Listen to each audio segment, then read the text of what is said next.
What's up, nerd family? Welcome once again to the Poindexter Lounge. My name is Enosh, aka Enosh Vet. And I'll tell you what, it's been a good week. It's been a good week. I've been all around the internet, guys, this week. I've been I feel like I've been doing kind of like a press tour for the Poindexter Lounge lately. Like it's like I it's kind of funny, but that's how I've kind of felt.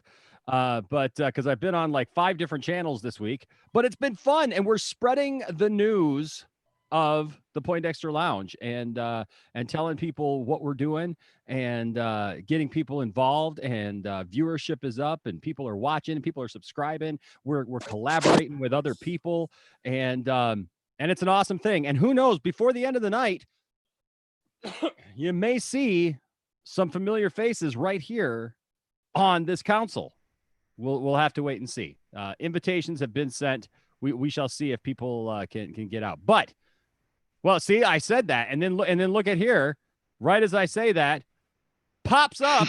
Hey, there he is, Mr. Caleb. But these are your hardcore core.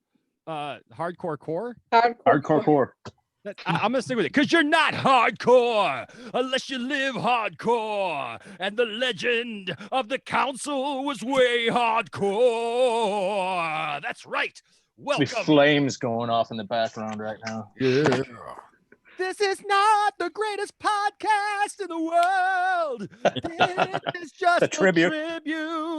All right, but welcome once again to the Poindexter Lounge. This is a place for nerds. This is a place where we get together and we have some fun talking about things that we love. Things like TV shows, movies, games, sci-fi, fantasy, fiction, comic books, superheroes, toys, and so much more. And if those are things that sound like, hey, you know what, that floats my boat, I'm into that kind of stuff, and I live for that kind of stuff, then you, sir or madam, are in the right place. And so today, I welcome you once again to the Poindexter Council. Welcome, Council. Well, hello. Thank you for having me, Enosh. You're welcome. Good to be back. Yes. Yes, it's been a while since I have been with you all in this format. And so I've missed you guys profoundly. I mean, like it's really good to see all of your smiling faces, except for Harrison a little bit, because Harrison decided to turn his light the other way, and so he's got a big glow about his head. He's got this angelic glowing. Yeah, I know. He's glowing. See, there's a little industry trick. It's put the light in front of you. Yeah, I know. It shines on your face. There we go. There we go. Look at this. There's Harrison. He got his hair cut. There you go. Yeah, I'm sporting the man bun looking like thing. Oh boy. Ooh. Oh boy. Yeah, my hair's been getting longer. I've been doing some crazy stuff with it too. But hey, that's not why we're here. We're here because guess what? Stuff is happening. Stuff is going down. That's one of the reasons why I've been all around the internet. I've been finding out stuff and crazy stuff, and I can hardly keep myself shut because I'm about ready to explode with joy and excitement over the fact that guess what? All you DC haters. Boom. I will just say this. I cannot say the words, but I will say that it involves the basic actions of a vacuum cleaner. About in your face. How's that? There you go. In your face. Because this is happening. You can get all upset all you want. You can make all the 5-hour-long live streams that you want that say nothing, absolutely nothing, like Jody's Corner. You can do all the crap that you want. You can beat up on all the people that you want. But guess what? At the end of the day, the Snyder Cut cometh. It is here. It is upon us. We are waiting for it now. It will be here soon. And we will bask in its glory and its goodness. Yes. But tonight, we are here to talk about the teaser trailer that dropped out of the blue on Thursday. And if you're new to the lounge, we actually have a teaser trailer reaction here on the channel. You can see my my jaw drop. It was golden. That was great. I had to take a screenshot. I had to. I know, man. Well, okay. So I want to make t-shirts. so I'll just right. So here you go. I'll show all of our wonderful people at home who are playing our home game. I will show them our basic reaction when this went down. Real quick. Whoops. There we go. Charge your phone, man. I know, right? There it was. Because he's on it too much. There it was, man. Isaac's the only one who's just like, nah, it's all right. Yeah. Isaac's like, he's like, yeah, I expected this, you know. Right? I've seen better. That's the honest to goodness stuff, man. I get people all the time I literally had somebody contact me from China this week. His name is Adam, and he wanted to use our video when we did our trailer reaction for Bumblebee. Because I still get so many comments about that video because I absolutely lost my mind when they showed Generation 1 Transformers, and so much more than this, man. I am just like losing it in that video. And so I gave him permission to use our video because he's making a reaction video of it himself. For our literally in China, in their version of YouTube, there will be a video of this guy reacting to our reaction of the movie Bumblebee because it was that over the top. And I get people who tell me, they're like, oh, whatever, you're just faking it. No, guess what? I am really that nerdy. I can't help myself. It is what it is. And no apology necessary. No apology. No apologies, man. No. Absolutely none. All right. And I got something else a little funny I'm going to show you guys in a few minutes. But before we do that, we're going to jump right into the council because tonight we have Johnny. Say hi, Johnny. Hello, everybody. That's right. We've got Jason. How's everybody doing? We've got Isaac One Kenobi down there. Hello. Yes. We've got Harrison. What's up, everyone? Not to be confused with Harrison Ford. There you go. And of course, we've got Caleb down there. Yeah.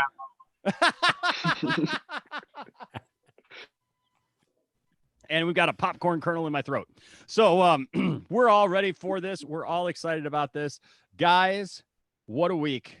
What a time to live in for any DC fan. Hello to everybody in the chat room, by the way. Hey, keep those comments coming. This is going to be interactive tonight. We're going to say some of what we think. We're going to go around the room. We're going to talk about it a little bit. And then I want to get to your comments. I want you guys to be interactive with us. Okay. So go ahead. And I'll tell you what, even if you have a question or something that's on your mind, I'm going to end up putting, now I'm not going to promise everybody's going to get in, but I'm going to put the Zoom meeting number in the chat, and one person at a time, we'll try to get to you.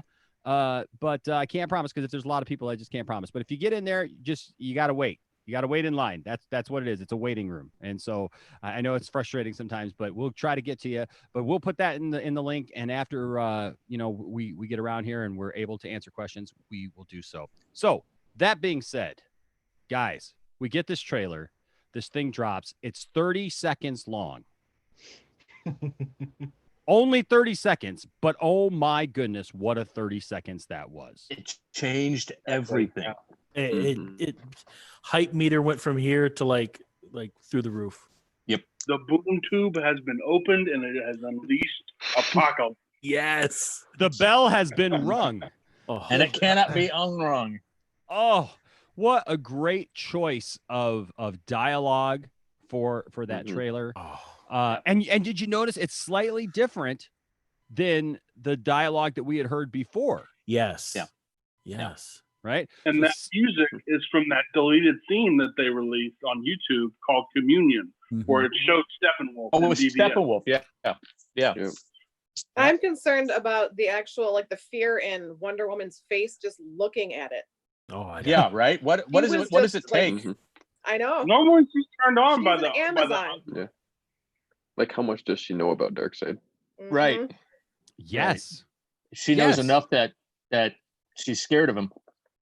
Mm-hmm. Yeah. Well, and that's the yeah. Go ahead. And that's weird because normally she's like has this weird face when she's getting ready for battle. Like, Yeah, she's like if- raring to go. Yeah. She looked like she was about to pee her pants. That's why I was like, what do we not know yet? Yeah.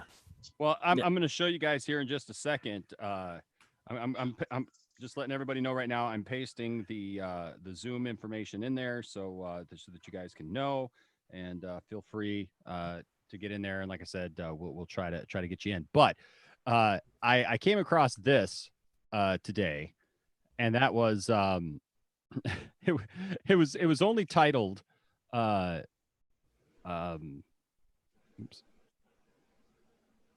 It was titled what if Joss Whedon had written the trailer, that scene. Are you ready for this? Okay. Yeah. All right, hold on a second. I gotta send it to the thing here. Technology, I love it. All right, here we go. So this is what if Zack Snyder had well, that's not it. That is it. I'm sorry. That is it. That's just the end of it. Hold on a second here. Although that's not bad either. That's not bad either. We all love What About Bob, but right. I mean, we all here it is. So that's the end of it. What'd you think? Wasn't that great? Here it is.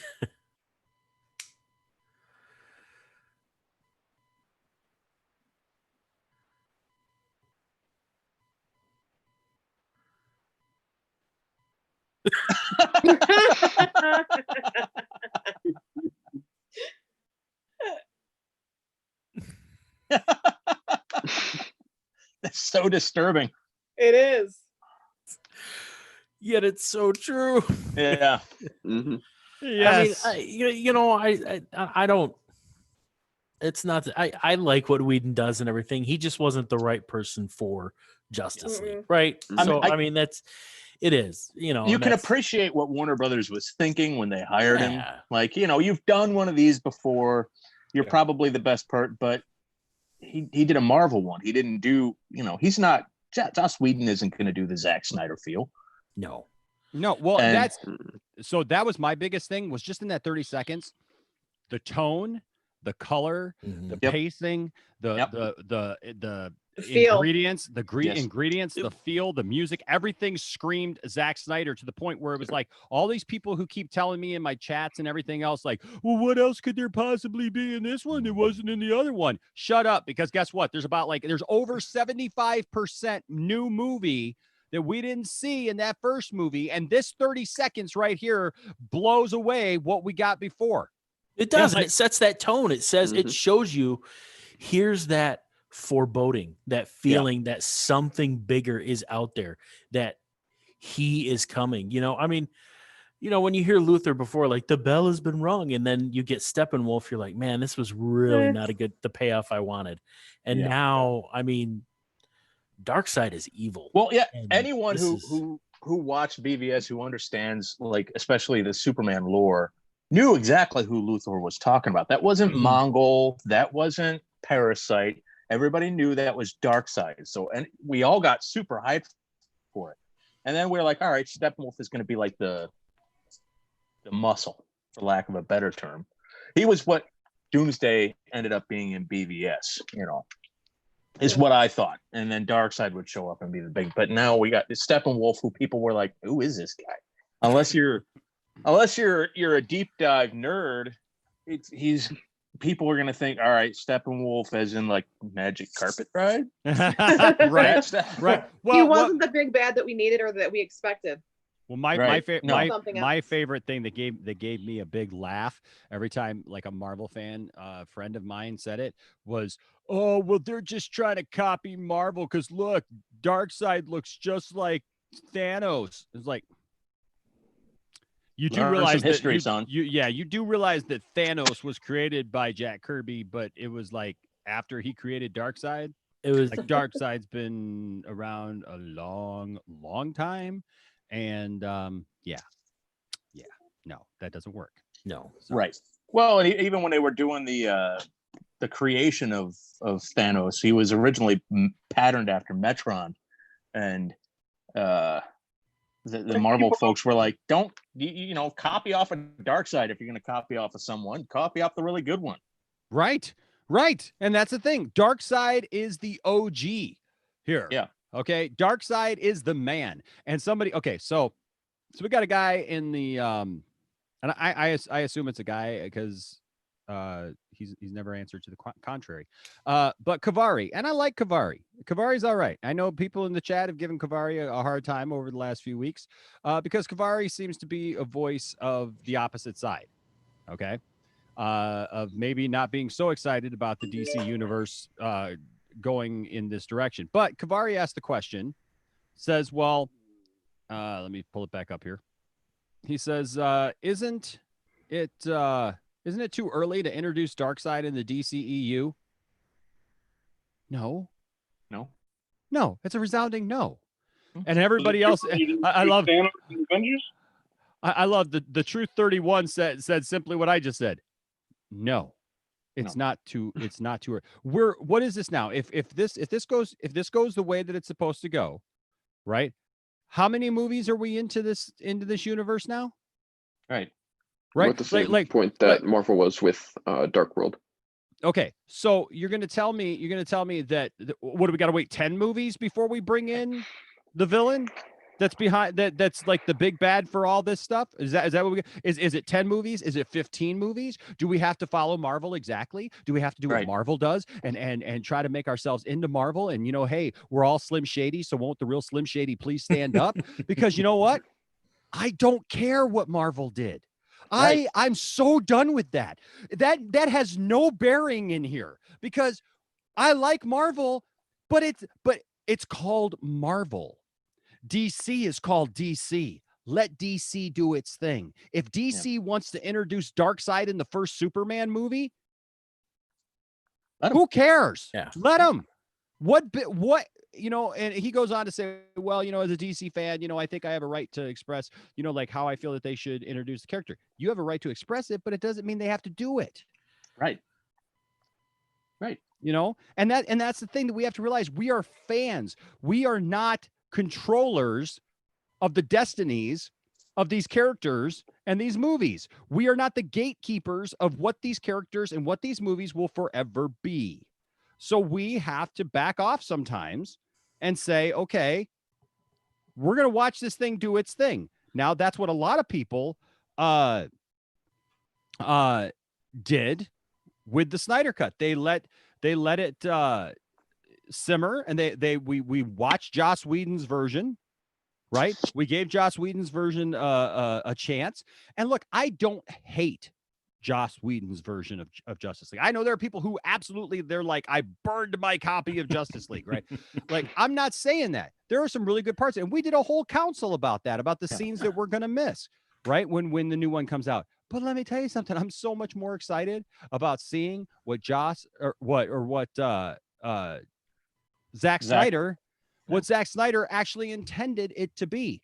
And I'm going to be excited. I'm going to watch the thing. I don't care how many parts it's in. I don't care where it's at. If they tell me it's in the middle of the desert, I'm going to hop and skip a doom buggy and get out there and watch this thing. Pick me up on your way through. Yeah. Right. I just talked to a guy tonight, my toy guy.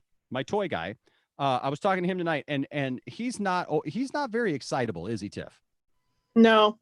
No, like I go in there all the time. I'll be fanboying out, and I'll just be like, dude, did you see the new Star Wars trailer? And he's like, no, I haven't seen it yet. But he's a huge Star Wars fan, but he's like, yeah, I don't know. And he's always the voice of reason, right? He's always like, well, I'm going to wait and see, blah, blah, blah, blah, blah. Today, I'm sitting here talking to him, mask on, and I could see the joy in his face. I could see the joy in his face through his mask today as I was buying. And what was I buying? More bootleg Batman. Darkseid. Nice. But so I'm listening to Andrew, man, and Andrew's going, he's like, I don't care what this is. He says, I told my kids, he said, oh yeah, I got Tiffany this Harley Quinn statue too. Nice. Yeah. And so, but Andrew told me, he says, I already told my kids, I don't care what's going on that day. You better not bother me. He says, I am seriously like sitting here thinking about getting a box of Depends. He says, because I don't even want to get up from the couch. He says, I need to watch this thing as much as I can all the way through for as long as I can. So it's not too early. What do you guys think? No, I don't know that it's too early. I mean, it's just it fits with the narrative that Snyder wanted to put together. It's the story he wanted to tell in conjunction with, the other producers and writers.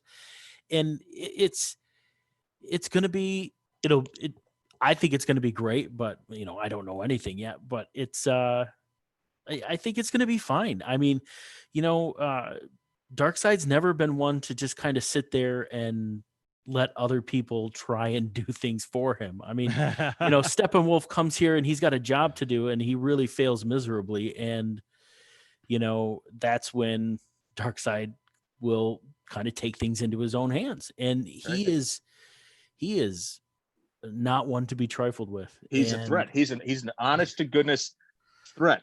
Yes. And that's the point whenever like I hear Marvel people say, is it too soon to introduce him? But then Marvel people are always the ones that complain that, and I don't want to harp on Marvel people, obviously, but one of the complaints they give is that DC characters of Justice League in particular tend to be too OP. And it's like, well, then you can't have Deathstroke be the villain for Wonder Woman, because what's Wonder Woman going to do to Deathstroke immediately? Smash him.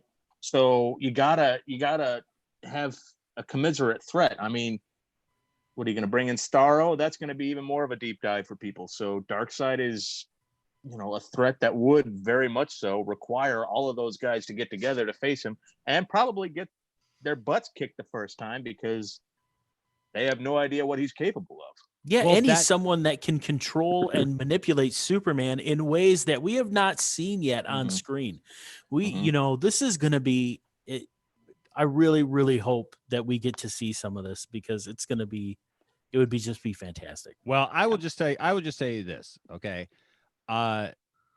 If this does well, and we've already heard that HBO has already announced that it's a success already. Yeah.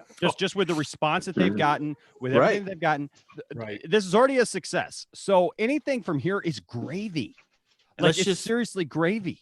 Let's just say somebody I know whose name rhymes with Ronnie, and you maybe took a survey from a company the other day, just random thing, asking if I would subscribe to HBO Max if I saw content related to. So they're already putting the feelers out there, and they know people are responding to this stuff, and it's absolutely. That's why putting out that trailer was a masterstroke, because it's just when people are starting to get used to the idea of coming out, you put out that what is it, 18 seconds with Wonder Woman on screen. It's in my opinion, it's the best 18 seconds of the Justice League that we've seen out of any of it, because it's just Tiff had mentioned the look of fear on Diana's face. What's it take to make Wonder Woman look that way? That's all you need to start getting people going, all right, this guy's nothing to be trifled with, and this is gonna be something cool. Yeah. Now we've talked actually a lot about Marvel fans in this already, and so I want to be fair. Okay, I want to be fair and balanced. If I might, it's fee news. So. Point counterpoint, but no, I don't even think it's a counterpoint. But we all know that Harrison here is our. We all like Marvel. Don't get me wrong, but Harrison, right. But Harrison, primarily has been a Marvel guy, and so Harrison, I'm interested to hear your thoughts on how you feel that this marketing campaign's going, how this whole push now is going to bring back the DCEU, basically where it was going, and kind of course correct it again. They tried to course correct it once, and now they're kind of steering it back in the direction because it's like you were going one way and somebody yelled, "You're gonna hit an iceberg," and then you turned a hard left, and then all of a sudden it was like you were staring at another iceberg, and you're going, "What?" And there goes, "No, I didn't say we were gonna hit an iceberg. I said there was an iceberg to the left." It's like turn back, and so that's where we're going, and so. Harrison, what are your thoughts as you see this as being somebody who's been primarily a Marvel fan? Well, I have been a Marvel fan, ever since, probably the first Captain America, just because I love Captain America. He's my guy. But when I saw the trailer, Zack Snyder's trailer, it had me from the Lex Luthor voice. Lex Luthor to me is Loki in Marvel. He has that. I mean, there's very major differences. Don't get me wrong. I'm not necessarily comparing them, but they're very. I think, if I remember correctly, and I could be totally wrong, but I think there was a trailer for Avengers, the first Avengers, where Loki voiced over one of the Avenger trailers. And so it just, but going back to the trailer, that Zack Snyder's trailer, it was just, it had me, it gripped me. And actually I showed it to my grandfather, who's sitting right here. And he's a movie guy too. And I told him it was 4 hours, and he kind of looked at me, but he's still interested. But it's very DC. The DCEU has had its bumps, but it goes back to the last video we did as a council. If Warner Brothers would just let the directors do their job, if they would just trust their directors to do their job, I think they'd be all right. But I'm looking forward to the 4 hours of the big bucket of popcorn and the 2 liters of Dr. Pepper and the 23 flavors getting washed right down. Absolutely. Well, take a swig for me, because I can't drink pop anymore. Okay. Both Is due that to because that's because it's also called soda? Yeah, well, sugar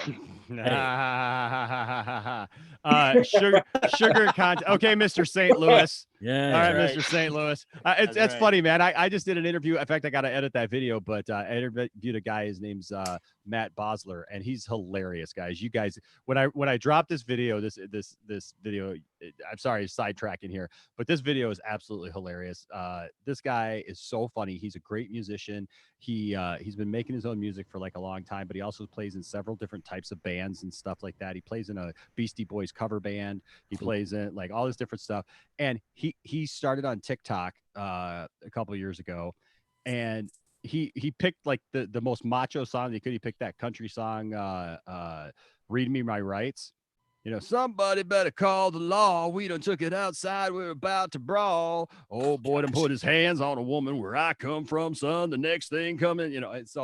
And so he took that, and it's like just like the little snippet of it, and he does videos to the same thing every time. Like, so literally he put out a year's worth of videos. It was just him in different situations with the same song over and over and over again. And so much so that after he got done of a year of it, they took down the song. Like, he couldn't use it anymore. And he was like, well, what do I do now? So he recorded his own version, which I think is better.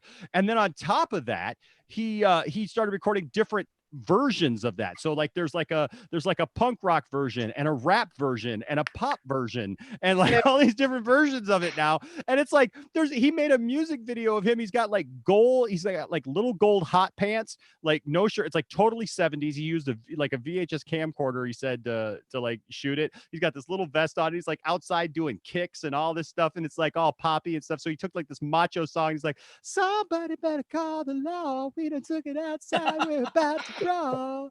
Oh boy, to put his hands on a woman where I come from. It's awesome.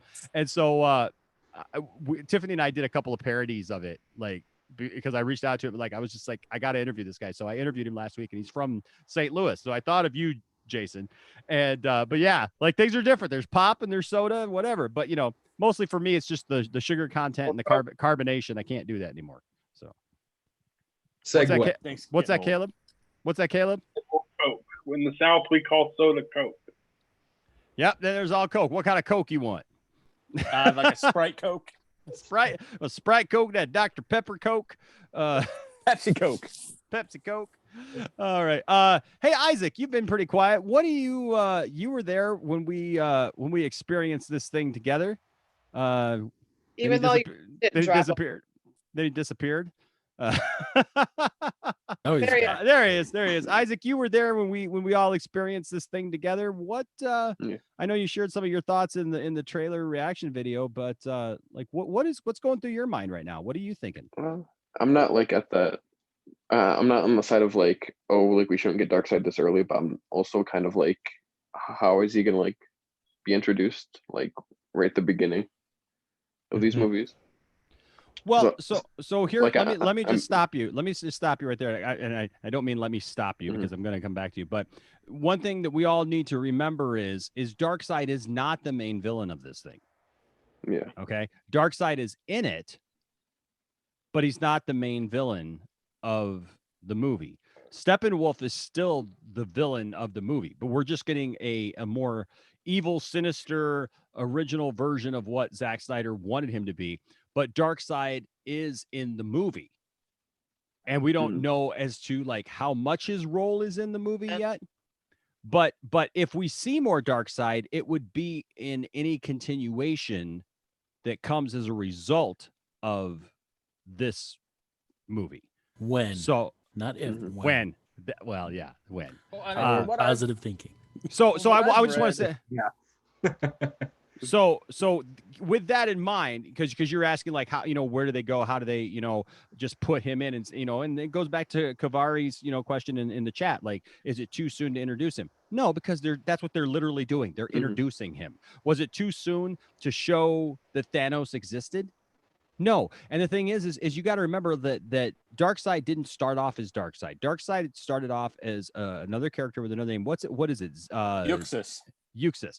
And so, so the thing is he started off that way, and then he later became Darkseid. So this, like that whole flashback scene where we saw Green Lanterns fighting Steppenwolf, and we saw the Amazonians and the Atlanteans and all those people fight, all those creatures and everything, and try to get the mother boxes from Steppenwolf. That is what Darkseid is going to be in. That's what we just saw, was that old school thing, and that's what that was. So there's going to be different parts to this, right? And so I just wanted to throw that in there because I noticed also that people are talking about that in the comment section. So I want people to understand that I am aware of that. We are definitely aware of the fact that Darkseid is not the main villain. We're just excited about Darkseid because he's in it, right? I understand where you get the thought that like we're just concentrating on Darkseid and we're saying, well, Darkseid because, well, Darkseid, right? Darkseid. But for DC movies, it's been kind of the same people over and over and over again. So and I get that the characters are iconic. Lex Luthor's iconic, the Joker is iconic, the Riddler is iconic. These are iconic characters. I understand that, but there are so many other great villains in the DC universe that it's nice to kind of see these guys being brought in, and it gives you hope for the future that maybe you can see a Brainiac, maybe you can see a Metallo. We're getting Cheetah in Wonder Woman 84, so it's nice to see Crazy kind Quilt. Of the branch when do we out. get Crazy Quilt? I'm just Condiment King. I need Condiment King. I want to see this guy. Live action Kite Man. I want to see this guy. Oh, That Gleek. Nope, that's Beppo. Beppo the monkey. Yep. He was part of the super. Monkey. He was part of the super family back in the day. Was with Streaky the kitty. Was it Streaky or Streak? I think it was Streaky. Streaky, yeah, Streaky the kitty cat, because that was Supergirl's thing, and then Crypto. And so I found this guy today as well with my Darkseid, and so I don't have one of those. I swear. All right, so Isaac, I'm sorry, I didn't want to cut you off, but I wanted to make sure that we did touch on that a little bit before we went forward with it, because I wanted to make sure that everybody was aware of that. So are you still there, Isaac? There we go. Yeah, the Wi-Fi cutting out like randomly. Oh, okay. Sorry about that. But I apologize for cutting you off, because I didn't mean to take a whole thing and cut you off, but that was something I thought needed to be said. Yeah, it's just like I'm not gonna be like against Darkseid, because it's like I want to see Darkseid on screen, like rather than just like animated and movies. Like I want to like, so I'm still gonna be excited. Well, we got out that you're gonna be excited. Yeah. It cut out from there. So it looks stable now. I'm seeing videos. So go ahead and talk. Okay. Yeah, it's like I'm not completely against like oh, I don't think we should get Darkseid now, and I'm kind of like interested to see like how he's gonna be introduced, like how he's gonna play into this, because he's like that big villain that just destroys the Justice League. So it's kind of like because Zack Snyder's plan, like from part 1, part 2, and part 3, like if we ever see those, it's like part 1 sounds like introduces them. Part 2 is they fight him, they lose badly, and then part 3 is when they go back to fight him again, and then that's when they like defeat him. Yeah. Even though he's not like completely like gone and out there. Yes. So like I'm gonna be interested to see like how they do that. Because it's still Darkseid. I'm still gonna be excited to see him. But it's like if they like still keep him but not like kill him off, is like having like that fear of him like being out there and like returning one day could like lead to like an end game type thing. How it's like you need these heroes to step up and like come out of the shadows or like recruit more heroes. Right. So you have a bigger team and you're prepared for if he does return one day.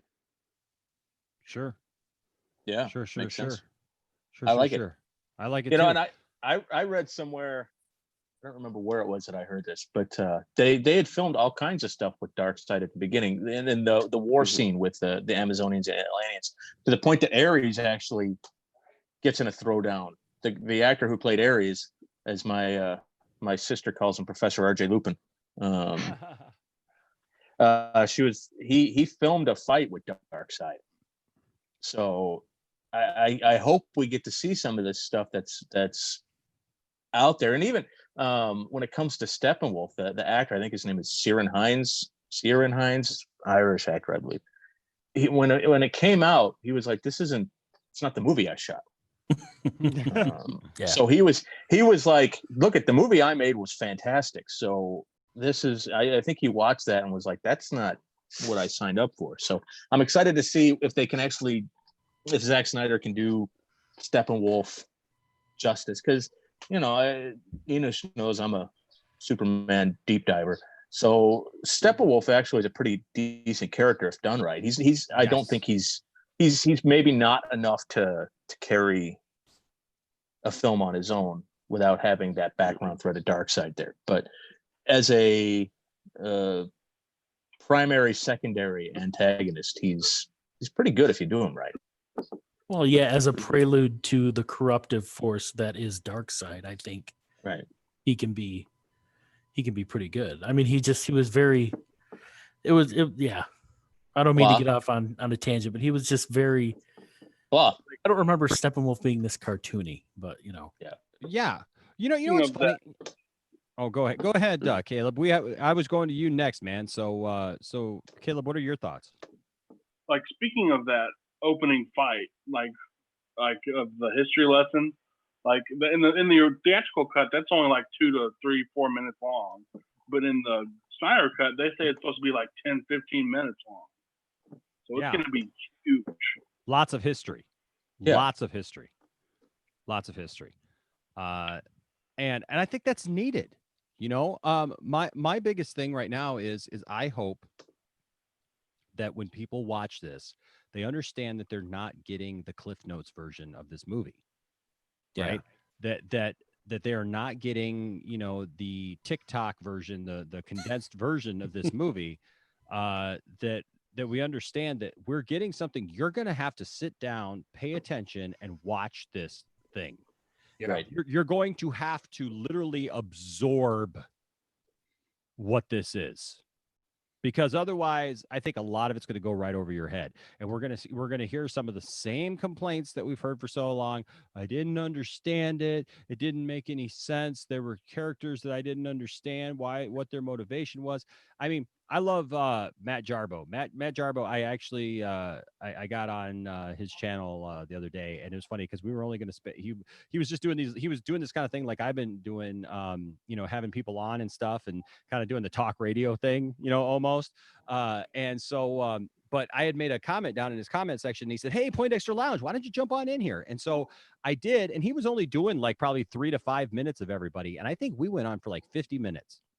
Because we talked about a lot of different stuff, but then we talked about Henry Cavill and Batman v Superman, and I love $3 Theater. Matt has been a huge proponent of DC and everything, and we're gonna get him on the council. He definitely wants to come on the council sometime. I sent an invitation to him tonight, but I don't know what he's doing tonight. But the thing is that but what he was doing tonight, I caught a live stream that was like about an hour before we went on, and he was reading off the negative responses to Batman v Superman. It was great. And it was fantastic because it showed that like literally like half the people didn't watch the movie. You know, just by the stuff that they were saying, you just know it. And so like that's the thing is like if you don't pay attention, this is not a movie that you're going to go into, have your popcorn, have your cell phone out and everything, and like, oh, look, I'm playing the game and I'm doing the things and look at the doobie, like, you know, I like Adam Sandler in it. You know what I mean? Like I love you, sweat. Shit, no, that you can't do that with this Justice League movie, guys. You can't be messing with the kids down here and you know, like, oh, I'm gonna go get my refill of popcorn and you know and no, do not text and watch this movie. Let it go. Sit down, watch the film, pay attention to the dialogue, pay attention to what is being said and the images that you are being shown. Because I think that otherwise this movie is going to go way over people's heads because this movie deals with a lot of stuff, but that's what Zack Snyder's all about. Yeah. You know, Yep. That's what Tiffany, babe, Yes. babe. And I can call you babe, right? Yeah. All right.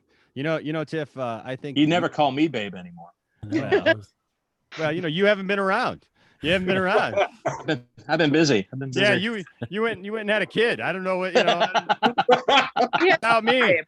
without me. So what am I supposed to do? Right. That's a good point. Good point. So did Zach. Where'd Zach go? You know, so I don't know. No, I love Zach. I know I love Zach. And I hope maybe he can join us. So okay. So we're gonna get to something in just a second. Tiff, can I put you on hold for just a second? So Kavari has asked to join the conversation. And so I'm going to admit Kavari and let's talk about this. Okay. So I'm going to let Kavari in and we shall see where we go with this. But yeah, Tifftastic, I think you and I should see each other after the stream. Okay. I need to talk to you about some you know, channel relate. Was it Dark Side Stein? I need to talk to you about some channel related stuff as Kavari is connecting to the audio. Kavari, I will say this: when you come in, it's going to ask you how you want to connect to the audio. You got to say computer. You can't say dial up or phone or any of that stuff. So I don't know if you're on a phone or not. If you did that, if you missed that initial prompt, you're going to have to go out and come back in. That's kind of how that works, unfortunately. I'm sorry I didn't tell you before I popped you in. Otherwise, sometimes the audio doesn't want to connect. But yeah, you know, Tiff, while we're waiting for Kavari's audio to connect here, what are your thoughts? I mean, we've been watching all this stuff together. We waited all day Thursday, guys. Like I had to work Thursday. So I started off my morning like it was our golf outing for all the people that I work with, and so we did that. And then it's like, and I had a bunch of work to do to get ready for something Sunday night and or for Thursday night, and so I didn't get home till like 10:30. So we didn't watch the trailer. It was not a good day for that trailer to drop for us in any way, but we did it. And we watched it. And so Tiff, what are your thoughts, babe? I just think that I'm excited. I liked the Justice League that we got. You know, the fact that we got one, but I'm very excited to see what Zack Snyder can do. Like you said, like all of you guys have said, just in the 30 seconds we got, it already looks like a phenomenal movie. I mean, the fact that we only got to see what did Isaac One Kenobi say, like 20 or 25% of what Zack Snyder did. That's all they used in the movie. So I can't wait to see the entire different thing. You know, just the feel, like you guys were saying, the feel of it, you know, just the look of it, the darkness. I loved hearing that different I loved hearing, Lex Luthor say that speech that he was doing about, how the bell has been rung, it cannot be unrung, and putting that with the music, and then the fear from Diana, and then seeing Darkseid, then seeing, that zoom over. It was phenomenal, and I can't wait to see, how he changes up his story, what things he actually keeps, what things he doesn't. But I'm okay with it, and I, whether it was 4 hours straight or, cutting it up like they're going to, I'm just very excited to see what his story is, and I'm just excited from the 30 seconds. I want to see another trailer. Right. Well, I'll tell you this: we're gonna get another trailer. Hey, Kavari, I just want to tell you, like, I don't have you connected to the audio, and that's because unless I can hear you.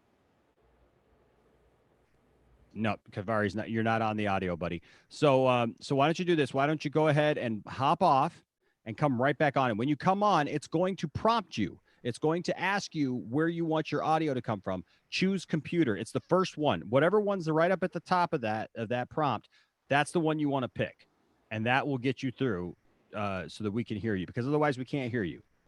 All right. So know that I'm not just kicking you off.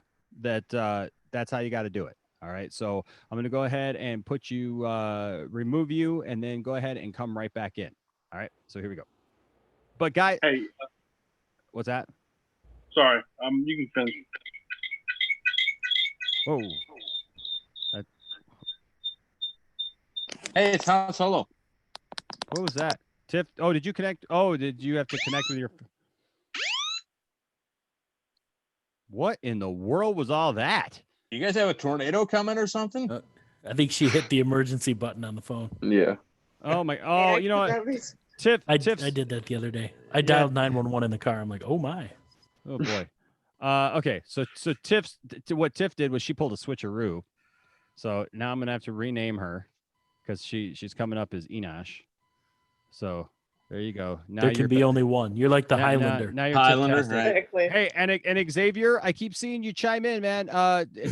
You can come in anytime now because there's nobody wait. There's no waiting right now. I will tell all of you guys. The links are there. Use them. Come on in. Talk to us about this stuff. This is not just a closed council. We are talking about this. We've all voiced our individual opinions based on this, but we would love to hear from you. We want to hear your thoughts, even if you don't like it. We still want to hear from you, as long as you're civil and we can have a conversation. Look, I don't care. We take all kinds. This is not some other channels where you're going to get, we're not going to gang up on you. We're not going to yell at you. We're not going to threaten you. We're not going to tell you how you're stupid and you don't know what you're talking about. We're going to have a conversation. I love the truth. Oh. What the heck? It's the trouble alert. What's going on in the other part of the house there, Enosh? I don't know. I don't know, Quick man. to the Hall of Justice.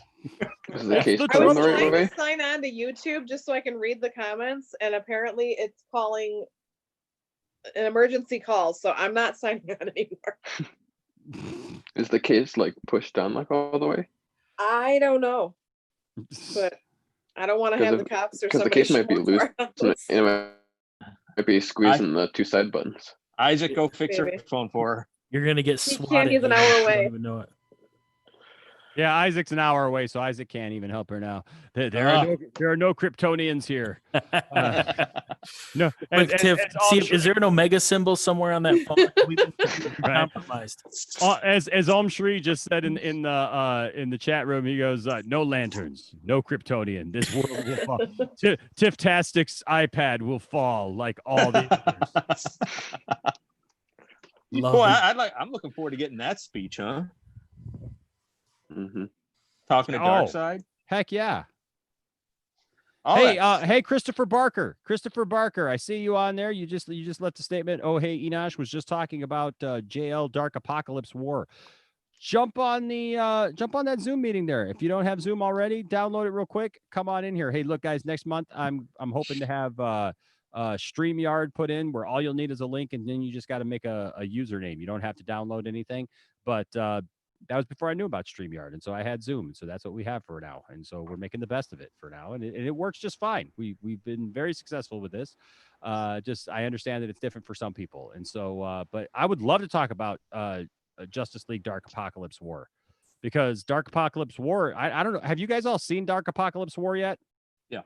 No, No, that's the I know it's on animated I know it's on DC Universe. It's now on DC Universe. Yeah, so I plan on watching it. It is on DC Universe. It's obviously been on Blu-ray, whatever. Jason, you're saying you saw it. Caleb, have you seen it?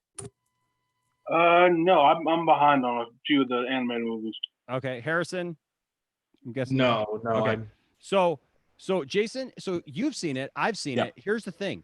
They are talking about that basically because they knew or they thought they knew that Zack Snyder's vision wasn't going to come to fruition, that they borrowed a lot of Zack Snyder's initial stuff to make that movie, which you can see it.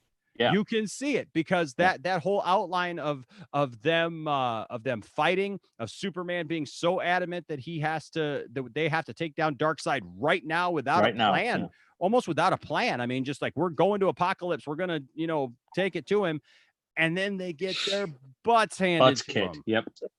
Yep. I mean, in the worst possible way, and we almost see a version of that nightmare scene. Yeah.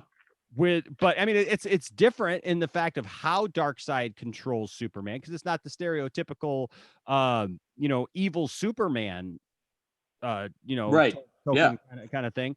But it's a version of that I thought was very clever. I like the way they did it with Superman because it makes it more personal for him and more emotional for him. Yeah, because if you just mind control him, right, then he's not really suffering through that because he has no control over what he does. He has no memory or whatever of what he does. But the fact that this may be a spoiler alert for some people, I don't know. It's just part of the movie. It's not like it's a major, and it's an old comic book story anyways. But the thing is basically they infuse him with kryptonite so that he has no powers.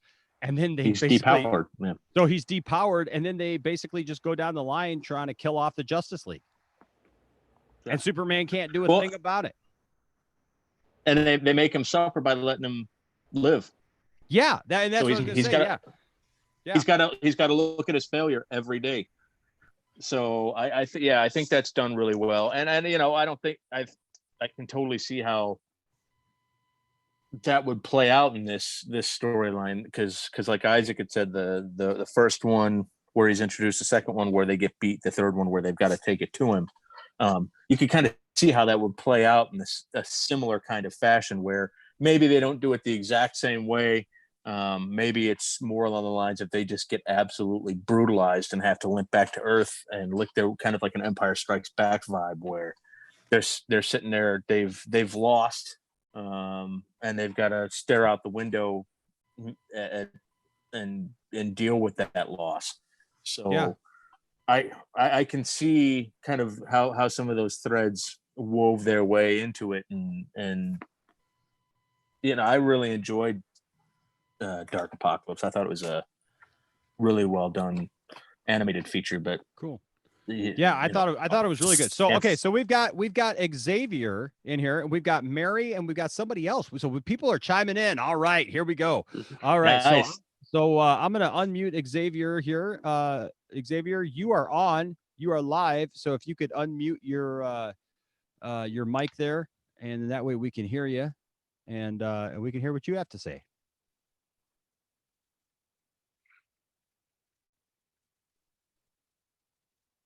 I know it's a little awkward sometimes. There we go. I can see you. Now, if I could just hear you. Hopefully you chose the first. Can you hear me, Xavier? Oh. Okay. So can you so you can hear me? So Xavier, when you came in, did you select that first option there to connect to the audio? Having trouble with its mic. Yeah, well, that's the thing is we can't hear you, and I'm unmuting you. But what happens is when you first come in, you have to pick how you're going to connect to the audio. And so, it's unfortunately it's not something that I can do. Then here, let me jump in here, also with you. Yeah. So what you have to do is when you first come in, it says how you want to connect to audio, and you have to pick computer, and that should fix it. But unfortunately, you can't do it after the fact. You have to do it when you first come in.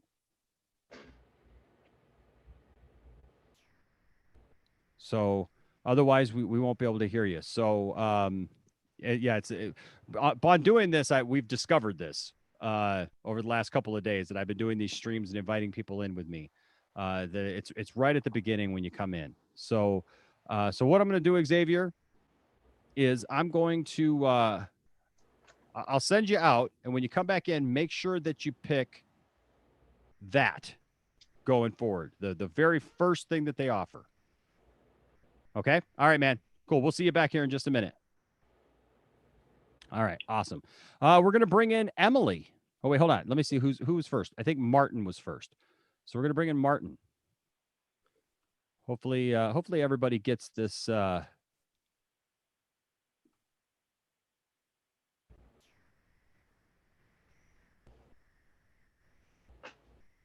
want to make sure that everybody is able to be heard.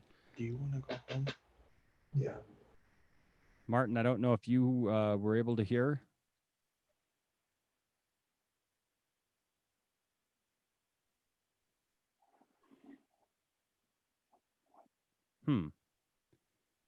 Yeah, we're kind of having the same problem with Martin. Everybody's unmuted, but you're not connected to the audio.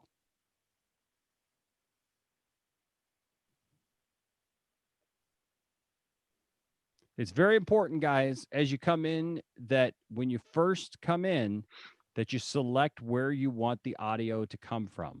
And it has to be computer. Because otherwise I can't, I can't, yeah, you can hear me, but I can't hear you, Martin. And so it's because your audio, your mic is not connected in the right way. So unfortunately, once you're in here, I cannot see that there's a way that I can fix it. So I'm gonna have to do the same thing with you that I did with Xavier, and that is I'll have to send you out and just come back in. But when you come back in, make sure that you pick the audio by computer. The audio by computer, okay? And because we definitely want to get you in here for sure. Totally. Yep. All right. So let's try it again with Emily. Emily, I hope that you heard everything that we have been saying for this to work. Nigga. Because I know that it can work because we've been doing it. Or else we've just been talking to ourselves the whole time. Yes. Oh, uh-oh. And I think I lost Emily. She was in here for a second. Maybe she realized that she hadn't done it right. I don't know. All right, guys. But yeah, it's just very important. If you don't select the right option when yeah. Thank you. Darth Tasty is doing a good job of making sure to tell people in the chat. And so hopefully we get people. Thank you, Darth Tasty. Yes, yeah. Thank you. Thank you, Ryan. Ryan, you're awesome. The force is with him. Yes, the force is definitely with Darth Tasty. He's very tasty. He's a good friend of the channel, and he jumped on our hashtag I Love Star Wars theme and actually started a Facebook page about it, and that's been really cool. But yeah, so just continuing our conversation. So that it's interesting that fans have seemed to really like that cartoon of the cartoon of Justice League. I was kind of surprised they made it a Justice League Dark thing, though, weren't you? Yeah, I guess that was just so they can make it rated R. Yeah, I guess. I mean, Constantine is in it, but he's not, I mean, and yes, he plays a part in it for sure. I think it was more, and this, spoiler alert, probably to be able to bring in Trigon. Yeah, I get it because what's her name's in it? Raven. Yeah, Raven is in it, and so. No, so I get it. It was just funny that they made it a Justice League Dark movie because the other Justice League Dark movie, even though it had Batman in it, was a Justice League Dark movie. This was more just like everybody was kind of thrown against the wall because it wasn't just Justice League Dark. It was Justice League. It was the Teen Titans. It was the Suicide Squad. It was Justice League. Everybody was kind of in it. So Yeah, I don't know what else you would have called it other than DC empties the toy chest movie. Well, speaking of emptying the toy chest, so back to Zack Snyder's Justice League, guys. Mm-hmm. I don't think people understand who is going to be in this movie. Okay. Yes, we're getting Darkseid in this movie. That's confirmed. We need to understand, first of all, Steppenwolf has a different role. Steppenwolf has a different role. Cyborg has a different role in this movie, because Zack Snyder has said that he is the heart of the movie. If Cyborg is the heart of the movie, this movie has to be completely different, because Cyborg was not the heart of any movie. No, he was just brooding in the corner most of the time, just kind of sitting there. He was the sixth most important member of the league, and Superman wasn't even around for most of it. He was mad at his dad trying to figure out what's going on with himself. Right. I mean, you kind of felt for him, and because he only had a head. Yeah. In certain instances, you kind of felt bad for him. So he kind of was the heart of the movie in that instance, but I'm looking very forward to seeing more story behind Cyborg in that instance. The proper way. Yeah, exactly. Totally. Yeah. So there's that, but okay. So here's the thing, guys. I have seen a lot of people talking about this. I've been watching a lot of videos about this. A lot of people who say that they're in on this thing. And we know we have pictures of the guy who's playing Green Lantern. That Hal Jordan is in this movie. Yeah. Yeah. And now there's reports that not only is Hal Jordan in this movie, but Kilowog and Tomar Ray are also in this movie. That so here's the thing, guys. I've seen multiple sources now talking about, you remember the scene with Alfred. Yeah. Right. That has been talked about, and then we actually got a release of that with Superman coming down, and Alfred is going to send him out to help the League, right? Well, the Lanterns. Yeah. Well, now people are saying that was shot twice. That there is a whole different thing going on there. That apparently there's going to be Green Lanterns, that wasn't even supposed to be that scene where Superman goes there first. Like, why would Superman show up there first instead of around the world? Go ahead. Also in the trailer, if you go back and watch that scene, there's two thuds. It's not just one thud and then Superman walks forward. There's two thuds, and then you see Alfred look up and say, "Oh, he said you'd come." I was just let's just hope it's not too late. Yeah. So it's being talked about now that basically they're there looking for Hal Jordan. I don't know, but I know that these are things multiple people have been reporting, have been talking about, who are close to the project or say that they're close to the project. So if that's the case, man, we're getting Martian Manhunter. Martian. Yep. The Martian. Yes. Yep. My goodness, the Joker is supposed to now play a part in this, because they're supposed to flesh out more of the Robin story and how Robin died. And okay, so if there's one thing, I will tell you all this. I'm going to be brutally honest with you about this, and it's just for everybody listening. This is Enosh's pet peeve gripe about the Zack Snyder. For all those who hate the Zack Snyder Justice League and whatnot. Are you like Peter Griffin and you're going to do what grinds my gears? You know what really grinds my gears, Lois? Let me tell you what grinds my gears, Lois. So here it is. I don't agree with Zack Snyder that the Robin that dies is Dick Grayson. Yeah. That I agree wholeheartedly. If that's the case, that's going to be the one thing, hopefully the one thing that that really bugs me about the movie. If they say that the Robin who died was Dick Grayson, because Dick Grayson needs to be able to go on and become Nightwing. Wholeheartedly. Or is he going to change up the Red Hood story, and instead of Jason Todd becoming Red Hood, it's Dick Grayson becoming Nightwing? But it's then that takes away from the Red Hood story. Yeah, I wouldn't be crazy about that. I don't know. the thing is that Not even with the Nightwing movie in development. yeah, well, I don't think that you know, that's things. I don't know if that Nightwing movie is going to happen with all of this stuff going on. But even that being said, I still want so I'm going to just be honest with you. I have in the last year, ever since Titans came out, right? I have developed an appreciation for Dick Grayson like I've never had before. I'm just going to be honest with you. Like I had a couple Robin action figures, you know, in my vast collection of action figures and everything, but I have not been super into Dick Grayson until these last couple years. And all of a sudden, man, like I know his story. I was there for all those comic books. I read all those comic books. I did all those things. But then it was like, I don't know, something about watching him on Titans made me absolutely love the Dick Grayson character. Mm-hmm. Like in a way that I have never actually cared. I mean, so I went out, I started buying, like, I got a couple Nightwing action figures. I got a couple more Robins, you know, from his time as Robin, and just that idea in general. And I love the idea of, you know, the three Robins and how, you know, Jason Todd plays into that, you know, and the death of Robin and how that messes Batman up.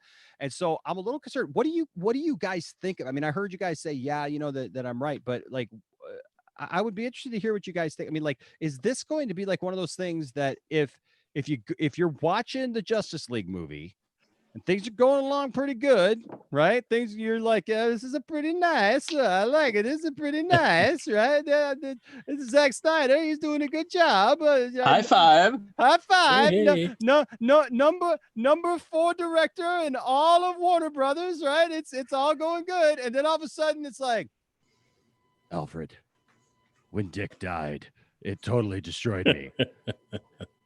How are you going to feel about that? It won't take me out of the movie.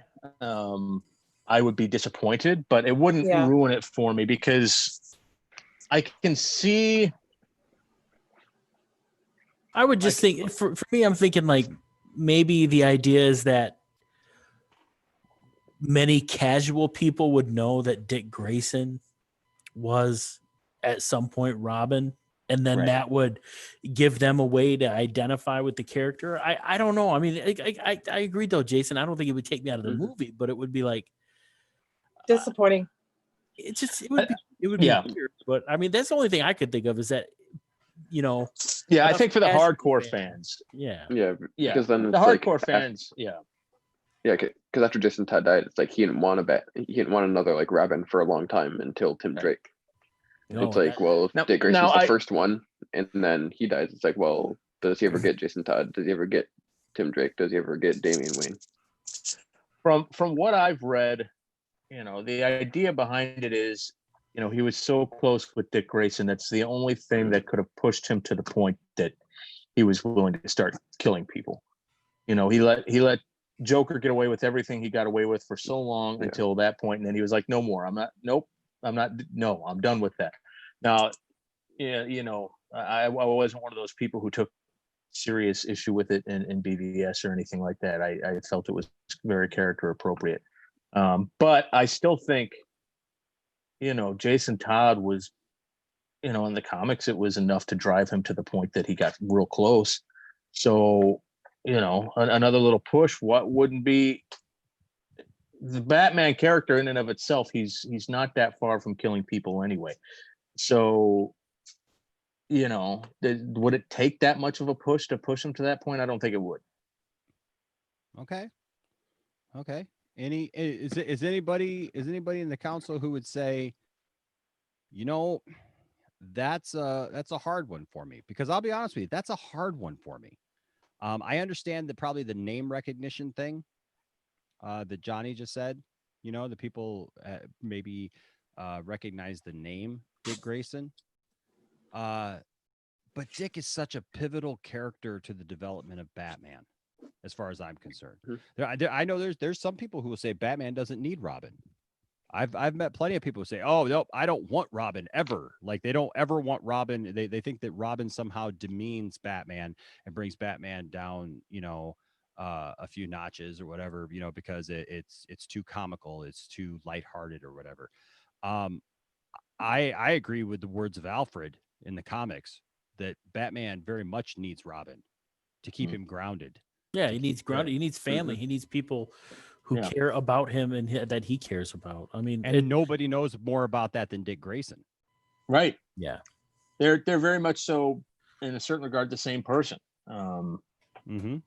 Because of what happened to both their families. So, I'll just, if I can get past the way Snyder changed the ending of Watchmen, then I can get past the possibility that Dick Grayson is the one that gets killed here. So, I mean, yeah, it took me a little bit to come to terms with that. I'll just be honest.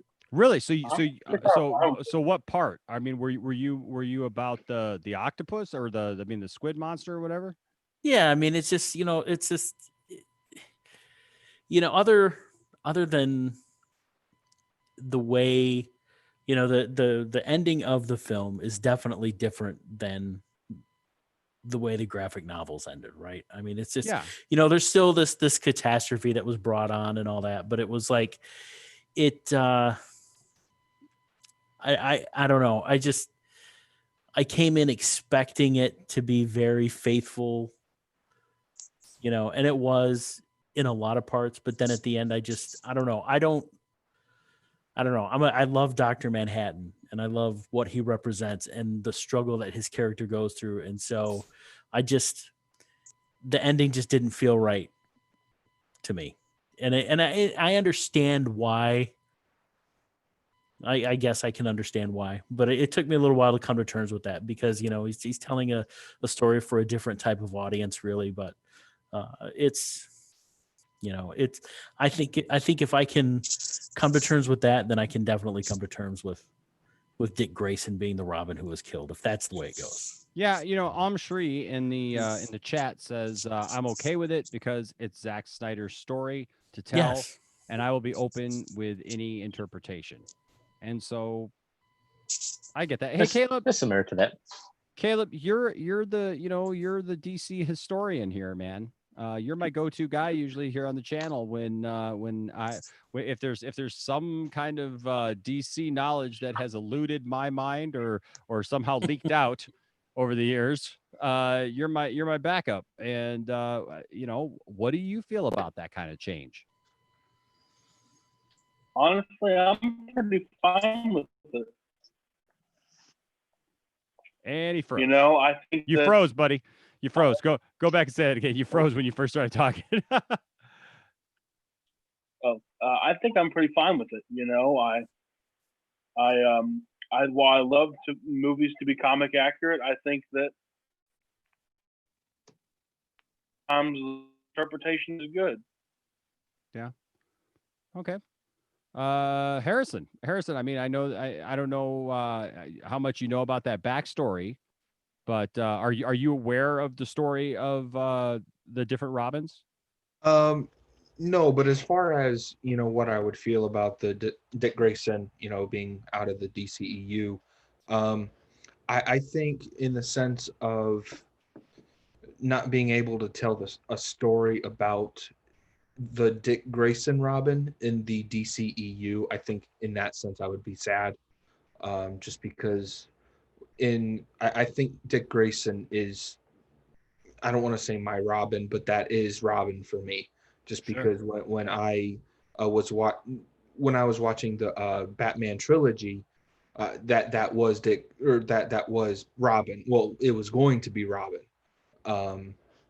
So it was, I was really sad to see that actor just kind of not become Robin. So or what was his name? Joseph Gordon-Levitt's character? Gordon-Levitt? Yeah. So he was somebody else. His real name was Robin. Yeah, right. Yeah. I apologize. No, what was his because it wasn't Dick Grayson. No, it wasn't. They went in a completely different route with that. So just you know what? Let's do a little comic history here real quick. All right. So Yeah. obviously, and Amparo, I got her name right. I learned that last night. Amparo. So we were talking about last night that, like, you know, because I mean the Dick Grayson character goes all the way back, you know, I mean all the way back to the beginning, because Dick Grayson was always the first Robin. But I mean people who grew up with the 1960s Batman TV show, they obviously knew Dick Grayson as being the boy wonder, you know, that he was in that ridiculous costume. You know, I always thought it was funny that like Batman's costume was there to inspire fear in the hearts of criminals. And I always wondered, well, what is Robin's? Is that to make them laugh so hard that they're distracted while Batman kicks the crap out of them? He's wearing man panties. He is. He's wearing green man panties and little Robin Hood booties. Yeah. Like, you know, so I've never really cared for that. And those little gloves. Yes. for him to be fancy. For his dainty fingers. So I like That's why with the Arkham style is like my favorite style for Robin. 1700s British dandy. I like the new versions. Purple gloves and Yes, I like the new versions of Robin, how that costume has evolved. Okay, so I liked the costume in BVS the way it looked. So here's something about the BVS the costume real quick. Did you notice that the BVS costume was shorts when you first saw it? No, I'd have to go back and look. No, So I'd have to go back so and look at that. Yeah. I'm gonna blow your mind because you probably felt the same way that I did. I looked at it from the waist up, really, right? And I'm like, that's that Tim Drake style, okay? Because what happened, for anybody who doesn't know, and for Harrison, so Dick Grayson was basically raised as Robin. He was raised by Bruce Wayne, more so probably Alfred. But you know, let's be real. Yeah, Bruce Wayne threw He was him a into latchkey kid.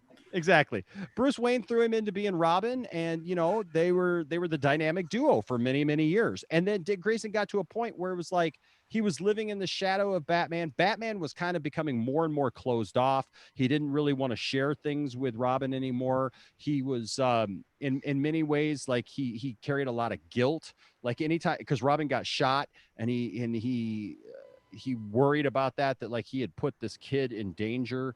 And you know, so Dick Grayson did get shot back in the comics, and so that was something that was what started this whole downward spiral that took years to go over in the comic books. But man, did they do an awesome job of that storyline, because Batman immediately he reacts to this because he realizes, holy crap, I'm putting a minor in total danger here. Like, it just finally clicked with him, you know, like I just took this kid off the streets. Well, I mean, not off the streets, but out of the orphanage, basically. And I put him out of the circus, and I put him to work fighting crime. And now, like, the kid got shot. Well, that's probably because you got all the bulletproof armor and he doesn't. Right. Like, come on, let's be real. Right. But so Robin, bulletproof man panties. right. He's really lucky he didn't get shot in the man panties, right? Or like his What's in your BVDs? Ooh. right? Whoa. Or like his or like, you know, like all, you know, the 1960s Batman, like I think has him wearing like stockings, but the way that they drew him in the 70s, you know, the 60s, 70s, and 80s, Robin didn't have no pants on. That was man panties. That was no pants. So you get shot in the leg. You got shot in the leg. Like, I don't, like, you have no defense below the waist. What the heck? That's another story. Anyways, so Dick Grayson, he finally gets frustrated because Batman tells him that he can't be Robin anymore. And Dick Grayson looks at him and says, well, you know what? I'm old enough. You can't stop me from being Robin. You can only stop me from, you can only, yeah. He says, he basically pulls I do what I want. He pulls a Cartman and he says, I do what I want. And so so he leaves Batman to venture out on his own. And Bloodhaven. yeah, and so we got some people coming in. And so that's why I liked it on Titans very much, is because you got to see Dick Grayson and you got to see Jason Todd, and it's like just those first couple episodes you wanted to punch him in the throat, so they did it very well. And so Robin went on. He ended up starting the Teen Titans, kind of bringing those people together, and led the Teen Titans for a long time. And then after a while of doing that, he realized, you know what? I need a new moniker. I need something that's more grown up, that is more reflective of who I am now and not who I was. He is actually inspired by Superman. That's where the name Nightwing comes from, Yeah. is from Superman, because on Superman's home planet, there was a hero named Nightwing. Am I right about that, Jason? Yes, you are. Stop me when I'm wrong. It was a god named Nightwing. Yeah, that's right. It was a god named Nightwing. So Max, we're gonna they get alluded to you. to in Titans. We're gonna get to you in a second here. Yes. And you're muted. I hope that you came in here right. And then Tom, also I see you in the waiting room. So that happened, and so he functioned as Nightwing for the longest time. Then Alfred kept telling Batman, "You need a Robin. You need somebody who can level you off." By that time, there was this kid named Tim Drake who was hanging around, who had been around, and I can't really remember how he got introduced. But he was connected somehow to like Wayne Industries or something like that, and ended up hanging out with Bruce and stuff, and ended up he found out about Batman. And he had the skills. He wanted to be the next Robin. Well, I'm sorry, before Tim Drake, I totally got that wrong. So nobody stopped me either. Okay. So while Nightwing's off doing his thing, Batman is out one night, going about the city slums and stuff. And he comes upon this kid, because he comes back to the Batmobile after patrolling, and somebody has stolen all four wheels off the Batmobile. It's the best line I think I've ever heard Batman utter in any of the Batman comic books, because he just literally looks at the Batmobile and he goes, "Somebody has to have real stones to steal the wheels off the Batmobile." And then he realizes that it's this kid. This kid did it. He follows the kid back. The kid's basically in a bad situation where this guy is kind of controlling him, getting him to rob stuff and everything. The kid's name is Jason Todd. Batman literally goes in, beats the guy up who has got Jason Todd in his house, beats that guy up, takes Jason out, puts him in the car, starts driving him home, and literally calls him Robin on the way home. That's how we got Jason Todd all in one comic book. He went from not knowing who he was to robbing the wheels off the Batmobile to literally the last panel is Batman calls him Robin. But then there's like a training period where Jason Todd was trained extensively by Batman. And finally, Batman allows Jason Todd to be Robin. The problem was Jason Todd, they wrote him horribly. He was very unpopular. He was very, very unpopular because they wrote him to be a little bratty jerk. Like, he had such a bad attitude about everything. His parents were killed by Two-Face, and he wanted to kill Two-Face so bad. And Bruce kept trying to tell him you can't do it, and he was going to go do it anyways. And it was just like this back and forth constantly. And so finally, one night, they go out. They're patrolling. Robin goes out and patrols on his own, kind of goes out ahead of Batman. There's this whole thing that ensues with the Joker. The Joker ends up capturing Robin, has him in a warehouse, beats him half to death with a crowbar. Yeah. And they left it at that because the whole warehouse had explosives and everything in it. And they left it at that. And they asked everybody, they asked the fans, should Robin die tonight? And they set up like a 1-900 number. And basically they said, vote yes, or two 1-900 numbers back. It shows you how like early 90s this was. And 2 1-900 numbers. And basically you could vote yes, kill him, or no, keep him alive. And it was pretty slim, but the people voted and they said, go ahead and kill him. And so sure enough, they killed Robin, and Jason Todd was dead. And they left it at that for a while until Tim Drake came in. And that's where Alfred started telling, because that death of Robin totally then messed up Batman. Yeah. Well, that's one thing that I liked in the Under the Red Hood cartoon is like, it's not just that Joker did all of that to Jason Todd. It was also Batman was like just too late to get to him to save him. Yes. Yeah. Yes. So that was the whole point, was Batman just didn't get to him in time. And yeah, so if you thought that Dick Grayson getting shot messed up Batman, no. Jason Todd dying screwed Batman's mind up heavily. Yep. And so he went through these weird years, man, where he was just like, he was basically Batman from BVS. That's the whole point of BVS. Like, why don't people understand that, guys? Like, that's the messed up Batman that was there through the late 80s and the early 90s, was that mentality. Well, then they introduced Tim Drake, and Alfred kept telling Batman, you need a Robin. You need somebody to bring you back from that, somebody to get your mind back in, and Batman said, nope, never again, never again, never again. Well, basically, Alfred always knows best. So Alfred basically suited him up and did the whole thing, and Tim Drake became the new Robin. And that was fine for a while. And that lasted for a while until Tim Drake actually went on and became Red Robin, which is basically almost the same character, just a little older, because he had 2 R's. I've got that action figure right here behind my shoulder. But he's got 2 R's. And that's when Batman discovered bottomless fries. Yeah. That's when Batman discovered that he had a son named Damian Wayne. That was Talia al Ghul, who is Ra's al Ghul's. If you watched the Dark Knight trilogy, you know who Ra's al Ghul is, and Talia al Ghul. Batman was with Talia al Ghul. They had a son. His name is Damian. Basically, Talia just basically drops Damian off on like, Bruce. Here you go. Yeah, your turn. Tag, you're it. There you go. There, he's your kid, and that kid is angry at the world. He's just angry at everybody. Nothing is going to make him happy. Yeah. And Bruce, was it the Batman vs. Robin cartoon that did that story? Well, so that was the second part of it. For the first part was was basically, there was a long time where Batman was just dealing with it, and then this kid knows that his dad is Batman, and it's just like, well, I'm going to be Robin.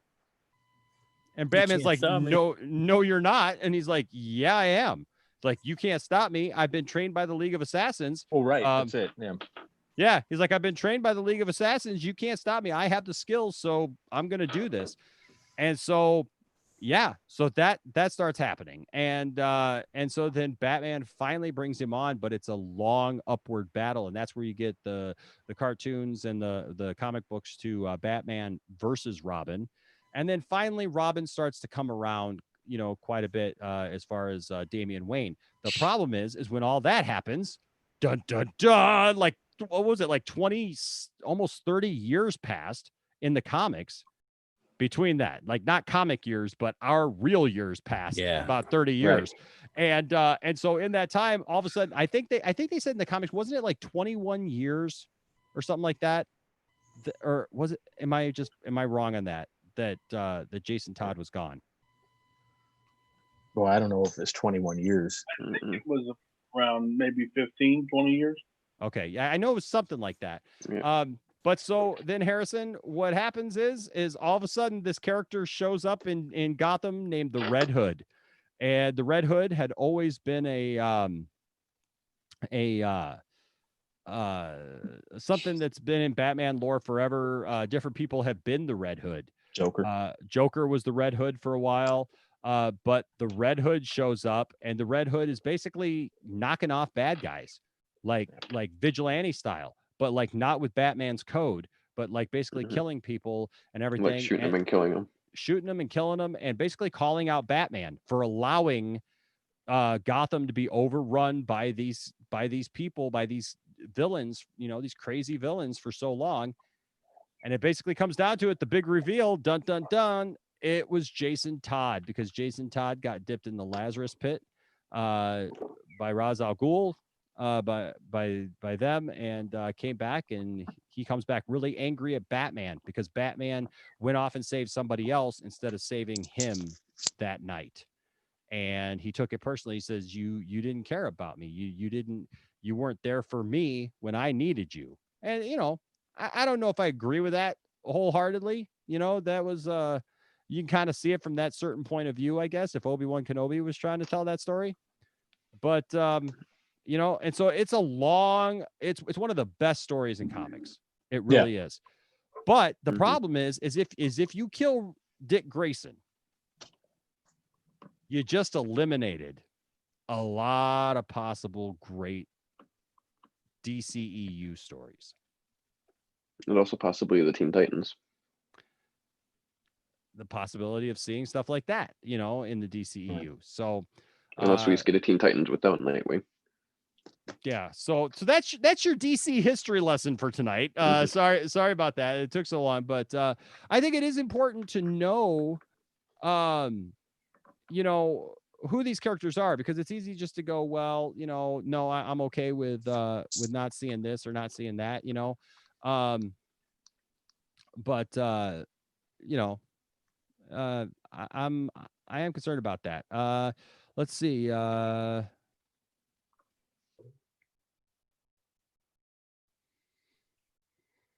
So we got some comments in here. Lightcast is joining here. You guys, go and follow Lightcast for sure. Lightcast has done a great job. Hey man, he says, well, I got a theory for you. Hey Lightcast, if you want to jump in here, man, you're more than welcome to jump in.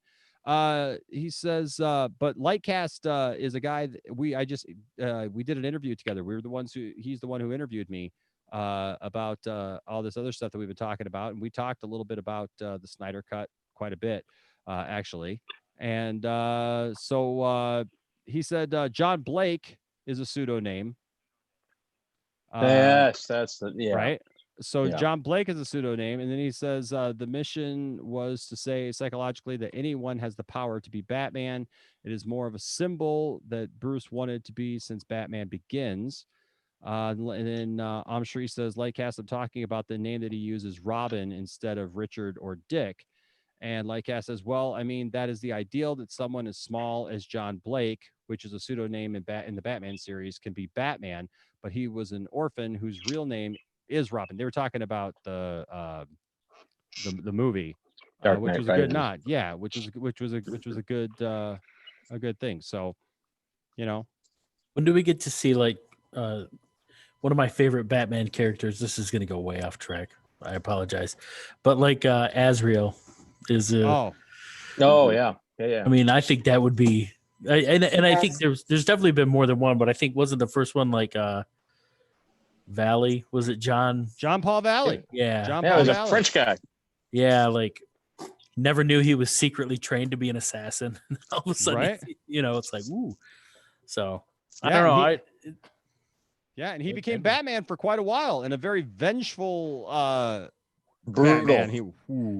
Brutal Batman. Yeah. Man, people have an issue with Batman they saw in Batman v Superman.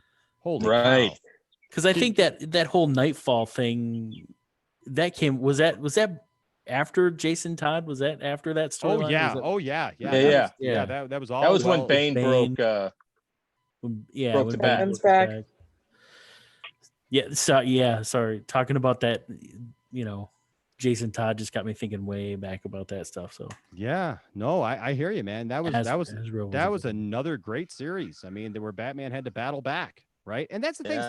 That's the thing is like when we talk about why we love these characters, it's because there's a lot of history here, guys. There's a lot of these stories that that resonate with us, right? That I mean, just even talking about the story of Robin, for example, just now. Like I'm just feeling it. I'm just like remembering all these things in these comic panels and stuff, and it's funny because there's so many comic panels, and maybe you guys tell me if you've ever done this. So the other day I'm going through my Facebook, right? And then all of a sudden somebody pops up and I see a whole page, a comic page that somebody posted. And I went, I know what that's from. Yeah. Oh yeah. Yeah. And it was a random page out of a comic that came out in like 86, 87 called G.I. Joe versus Transformers.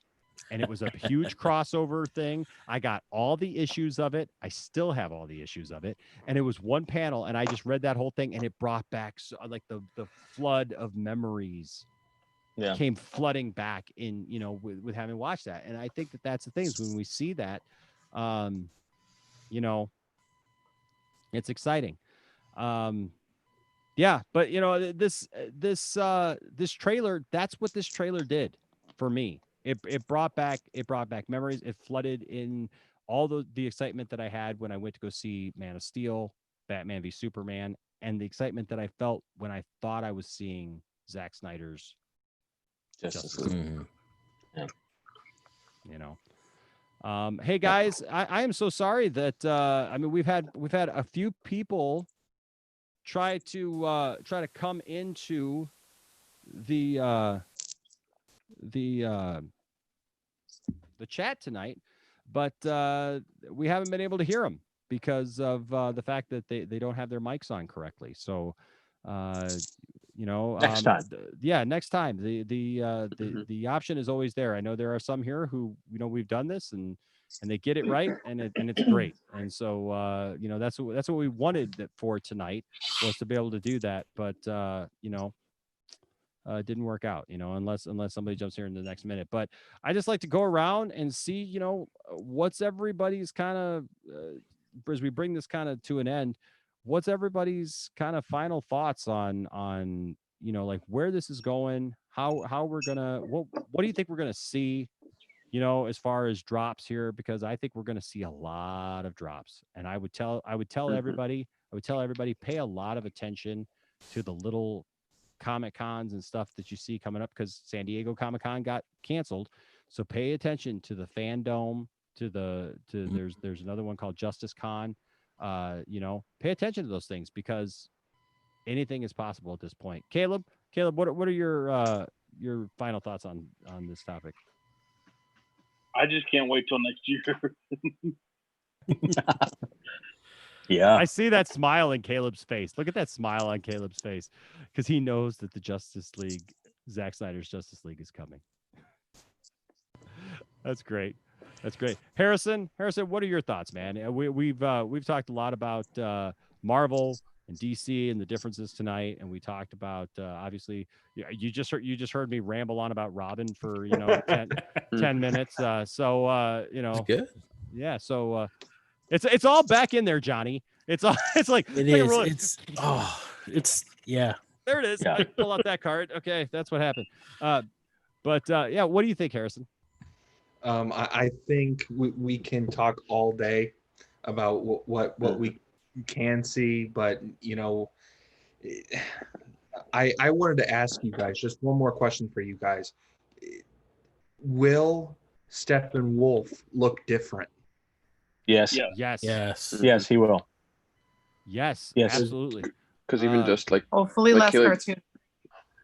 Caleb keeps on talking about that. Like I can't remember what that scene was called that Caleb keeps on referencing, but it's like in that scene, Steppenwolf looks completely different than he did in Justice League. Yeah. Communion, I think it was called. But yeah, I think we're going to see a lot, and we can speculate on what we are going to see and what we're not. But I think we're all very, very excited, and I think that's probably an understatement. But yeah, it's going to be a lot of fun. So I'm going to show you something, guys, and because this goes directly with Harrison's question here.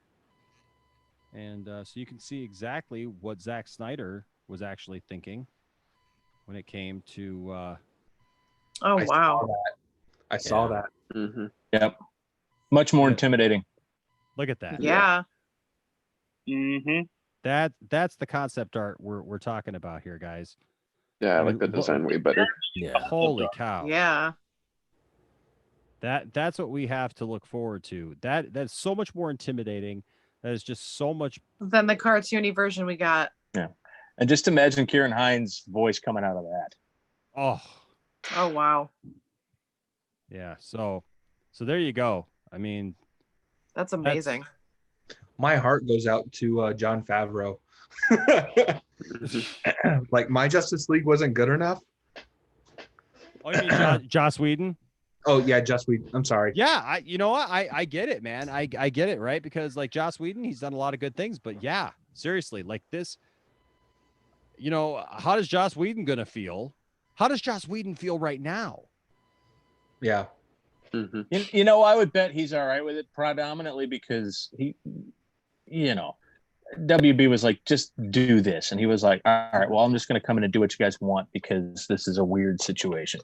I doubt he's taking it super personally. I think they probably told him what to film and he went and filmed it just because they needed somebody to do it. Yeah. It's good. It's a good point. So Tiff, Yes. What are your thoughts after hearing all this stuff, after seeing the trailer, after everything that's happened this last month, man, it just seems like we've gotten like boom, boom, boom, boom, boom. We went from absolutely nothing, from being mocked and ridiculed to it's here and still being mocked and ridiculed and and called names and everything, but we're still standing, like Elton John said, right? Like, I'm still standing, so Tiff, what are your thoughts?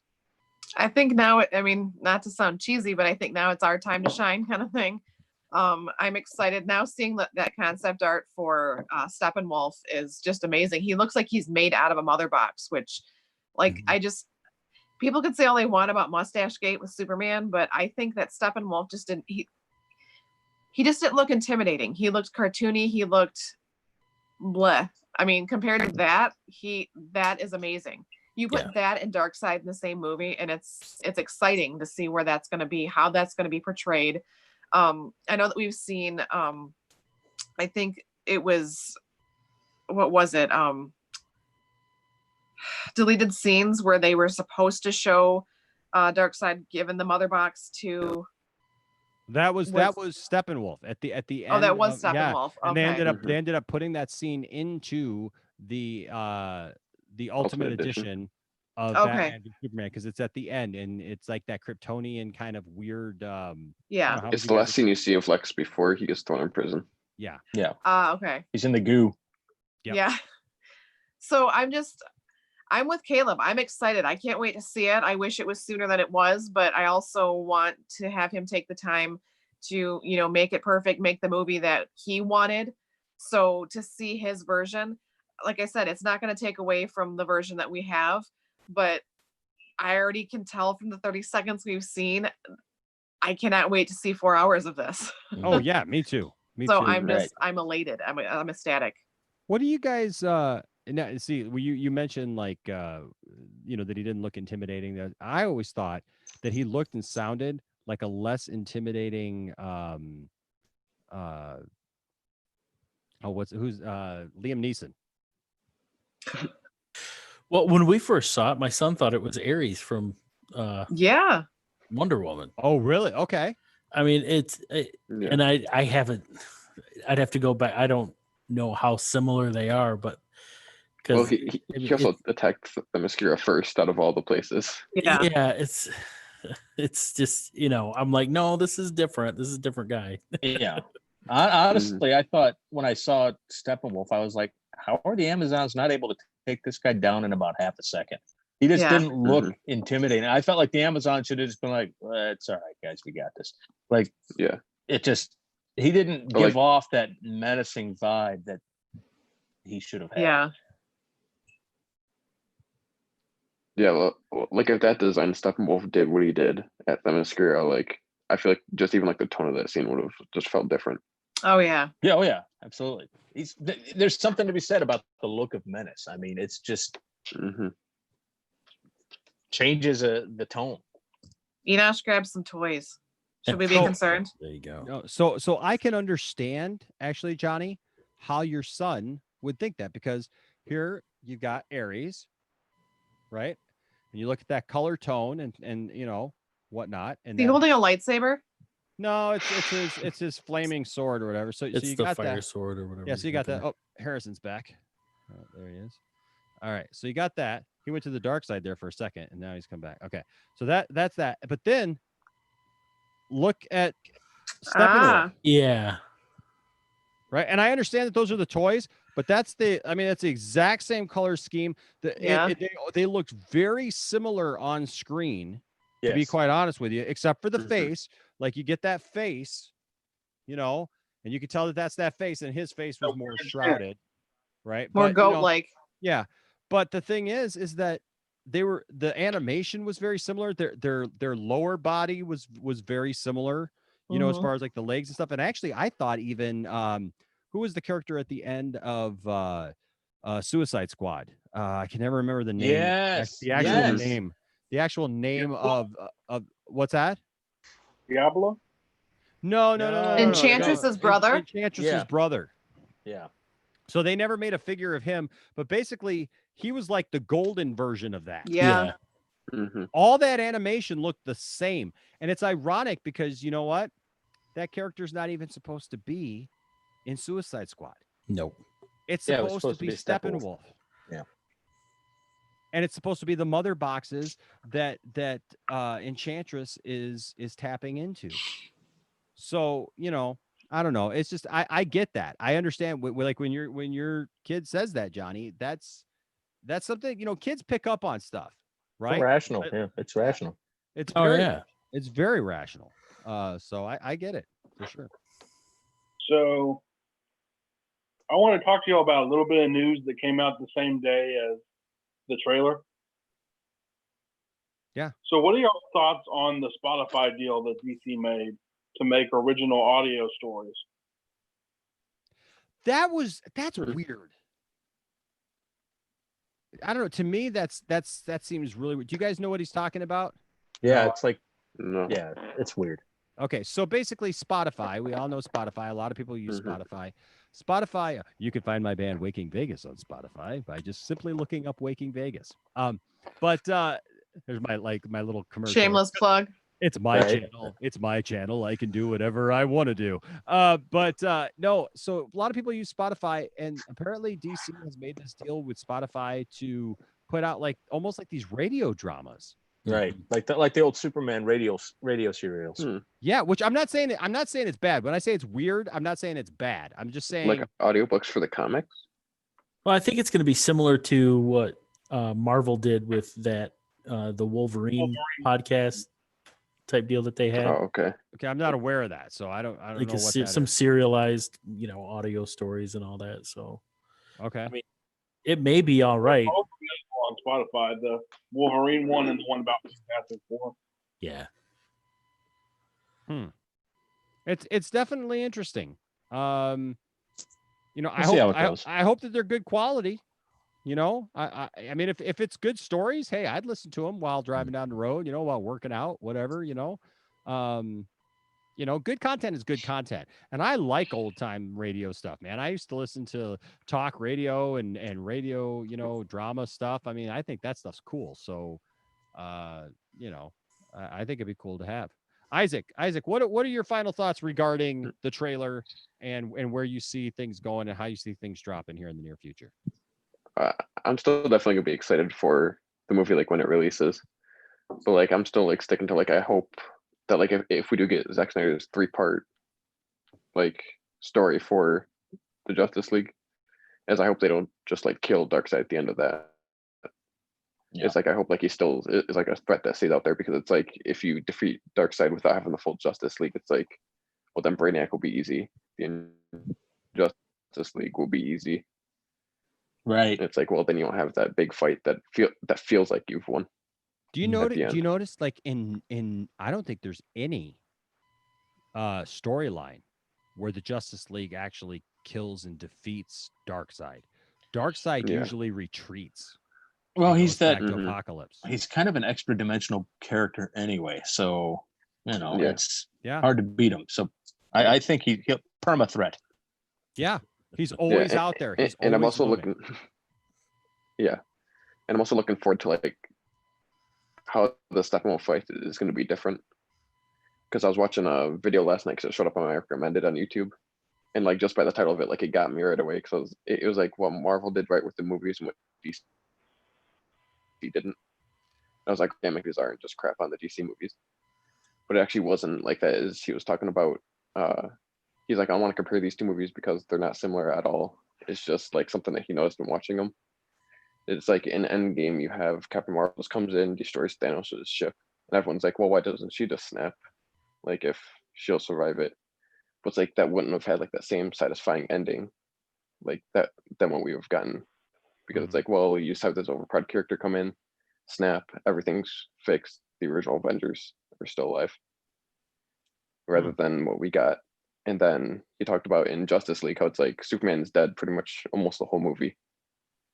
And then he goes back to life, fights off the Justice League, like because they're like, okay, is he conscious? Is he just like brainwashed, trying to like relearn everything again?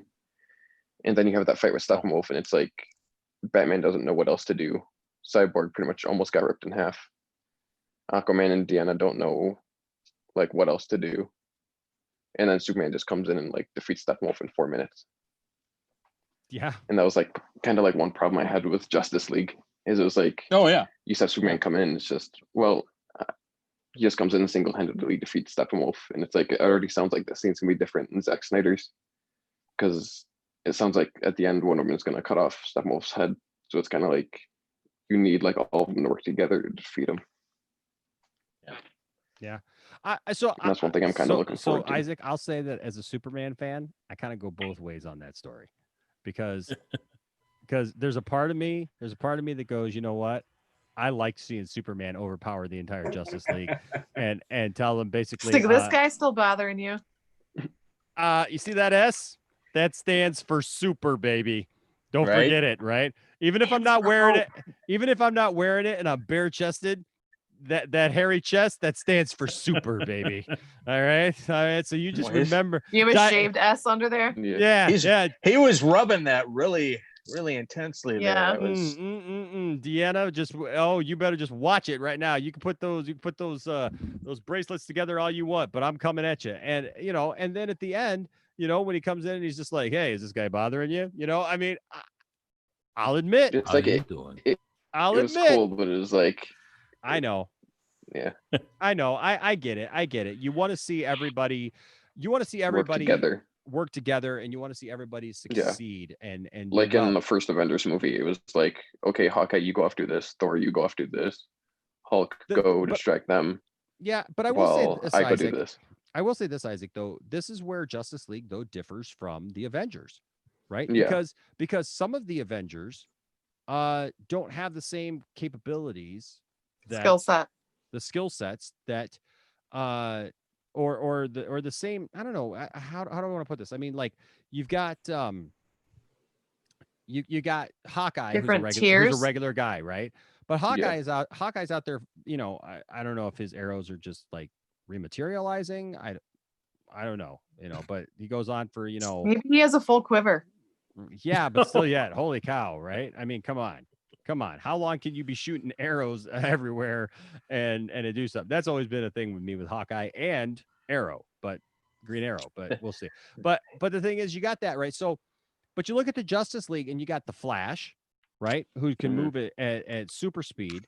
You've got Wonder Woman, who is almost on par with Superman. I mean, I don't want to say on par with Superman, but she is the other super powered being in that thing, right? Like when Superman does come back and starts attacking everybody, she stands up to him. Yeah. Right. And is like, like he I love it when he headbutts her in the face and she's just like, Superman, please. Oh man. Now I'm mad.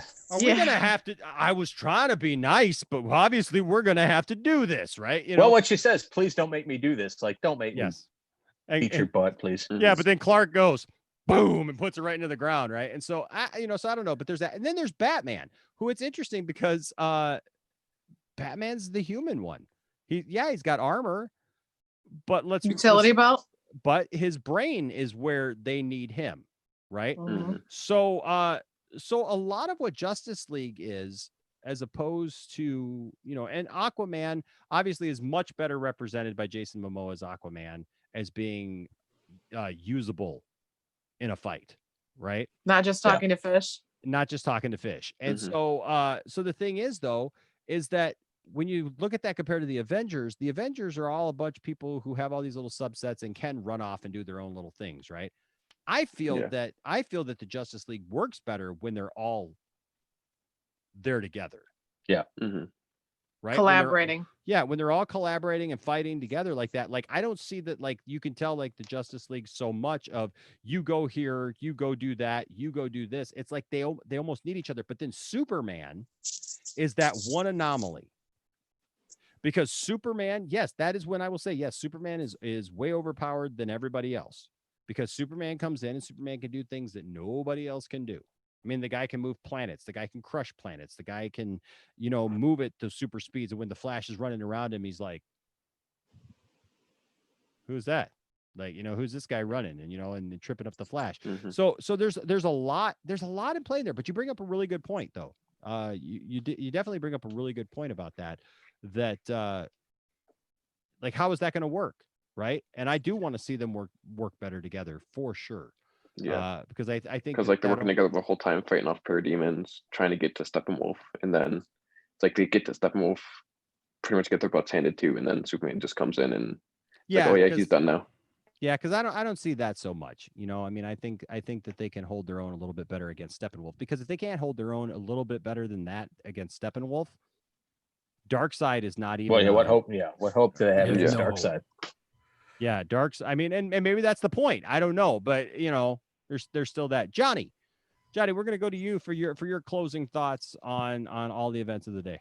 My final thoughts, at least on the trailer, it definitely, when we first started talking about this, I talked about the feeling that there was more out there when watching Man of Steel, BVS, and all that you were, and even Wonder Woman as well. Like, you felt like there was more to this world that we were going to see, right? And so I got that feeling again from the trailer. I thought it was great. I think we're going to see more of these tiny little pieces until we get a full trailer. Obviously, maybe we'll see some reveals at some of these smaller conventions and all that about maybe, oh, hey, here's so and so, and here's a reveal about Martian Manhunter, or here's some more info about the Lanterns. So I think we'll definitely see that kind of stuff. And then the only thing that I have that I would like to leave everybody with is, where does J.J. Abrams fit into all this, and how much influence is he going to have in all of this? Because Warner gave him a ton of money to come in and put his hands into this universe and be involved with these characters. So I don't know. I think Abrams and Snyder are pretty, I think they're good friends, and at least from what I've read. So we'll see. I mean, I'm just excited. I think we're going to get more and more, and it's a good time to be a fan.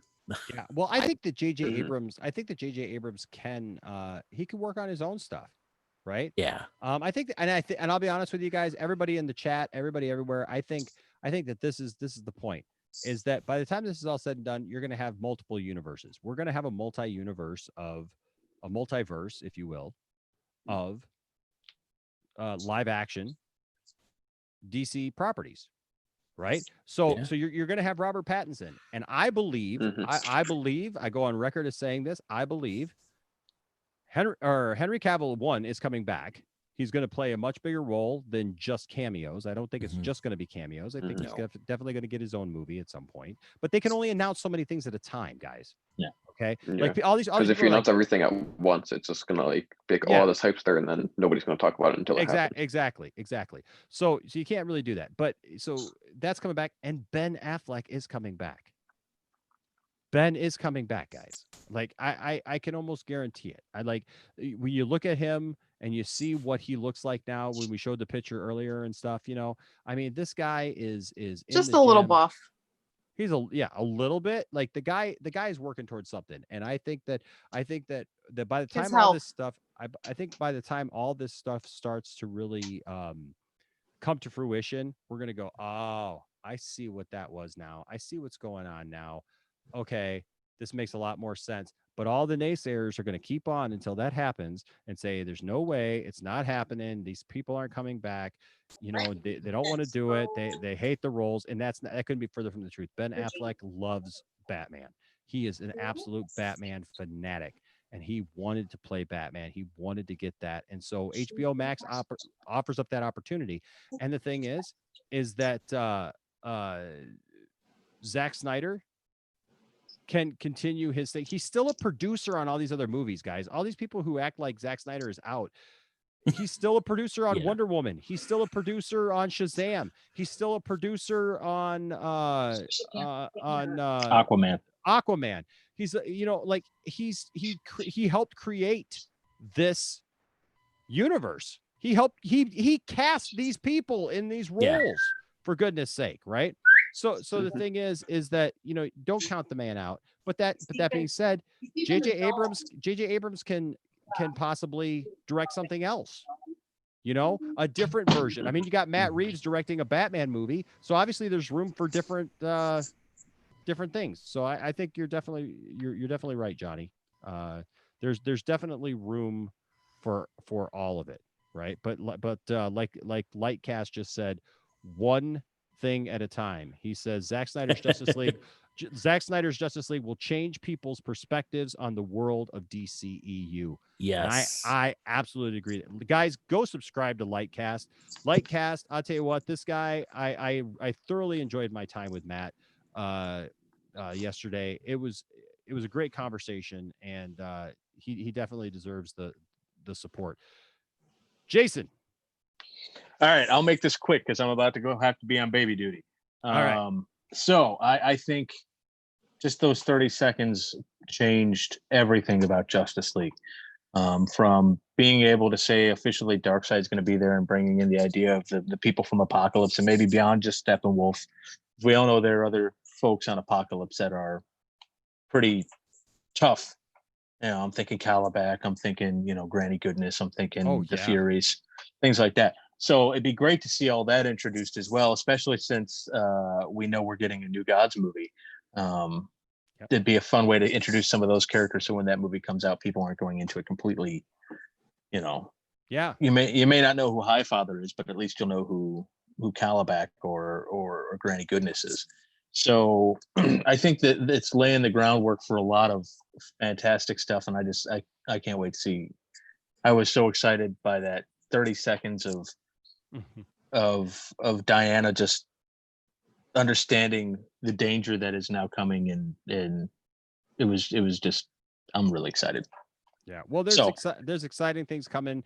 Like we said, we got Cyborg it was announced that he's going to be in Flash. So we got Ray Fisher coming back. He's going to play a bigger role. All this stuff is coming together. It's all coming together. It's all coming together in time. It's going to be worth it in the end, and that's what we just have to remember, is that all the fighting for the Snyder cut, all the believing, we sing the Journey song over and over again on repeat. Don't stop believing, baby, because it's gonna happen. It's coming out. This guy is coming, and you better watch out, because when Darkseid comes, it's gonna be rough. It's gonna be rough for everybody. So hey, look, thank you guys. You know what? I think we went a little long tonight, but I think it's basically because we haven't seen each other in so long. We had to nerd out on something, and so thank you guys. Thank you guys, everybody in the council. Hey, look, thanks everybody who's been in the chat room tonight. You guys are awesome.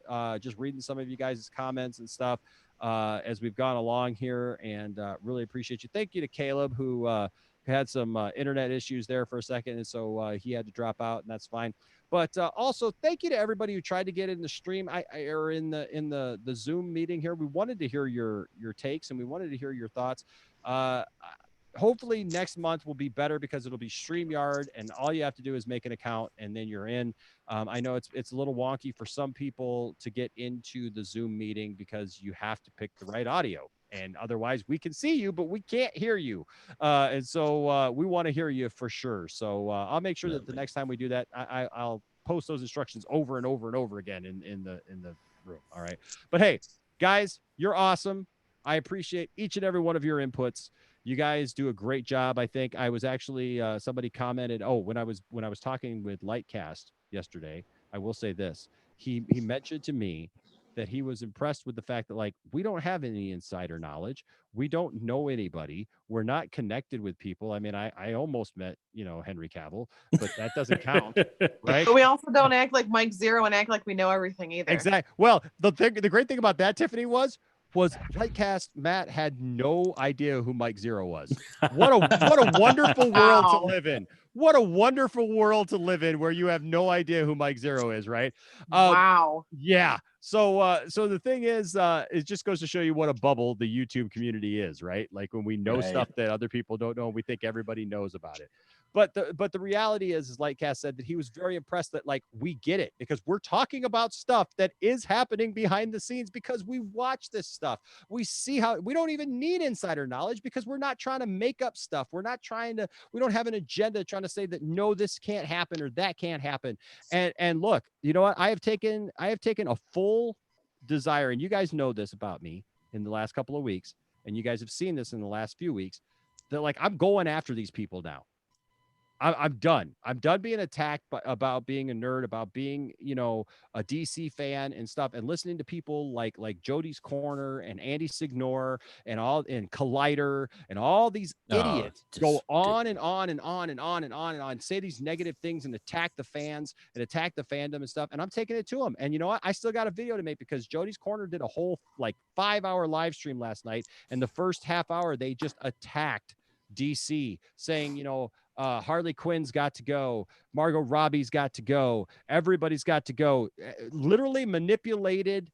And I got to go get this footage, but manipulated footage of Zack Snyder basically trying to make it out that he hates Superman, which is the most ridiculous thing I have ever heard in my life, but manipulated footage to make it out that he does not like Superman, and that Snyder is watch party. I mean, Steel even showed how much he knows and likes the character. Absolutely. Yeah. So this stuff has got to stop. And the only way that it's going to stop is by us saying stuff about it. And let me tell you something. What was great is people are taking notice, because I was on a list we were on a list of channels that were mentioned in somebody's comment in that live stream about the fact that, like, oh, these guys who are calling out Jody and blah, blah, blah, blah, blah, Poindexter Lounge and this guy and that guy and stuff. And I was like, my name's on there. Our name's on there. Hey, guess what? Hey, guys. Hey, you saw us. And then I tried to make comments and my comments wouldn't go through. You were blocked. They blocked me. Me. I felt so impressed that like I had actually gotten somebody, like, because even Mike Zero won't block me. Like, I don't get it, man. I make fun of that guy like no tomorrow, worse than ever. So I guess Jody's just got a thin skin and just doesn't have an answer for the stupid stuff that he says. And our next council meeting, we should all take on different personas. Somebody be Mike Zero, somebody be, I mean, that would be about internet idiots. Yeah, we could be the geeks and gamers, the Legion of Haters.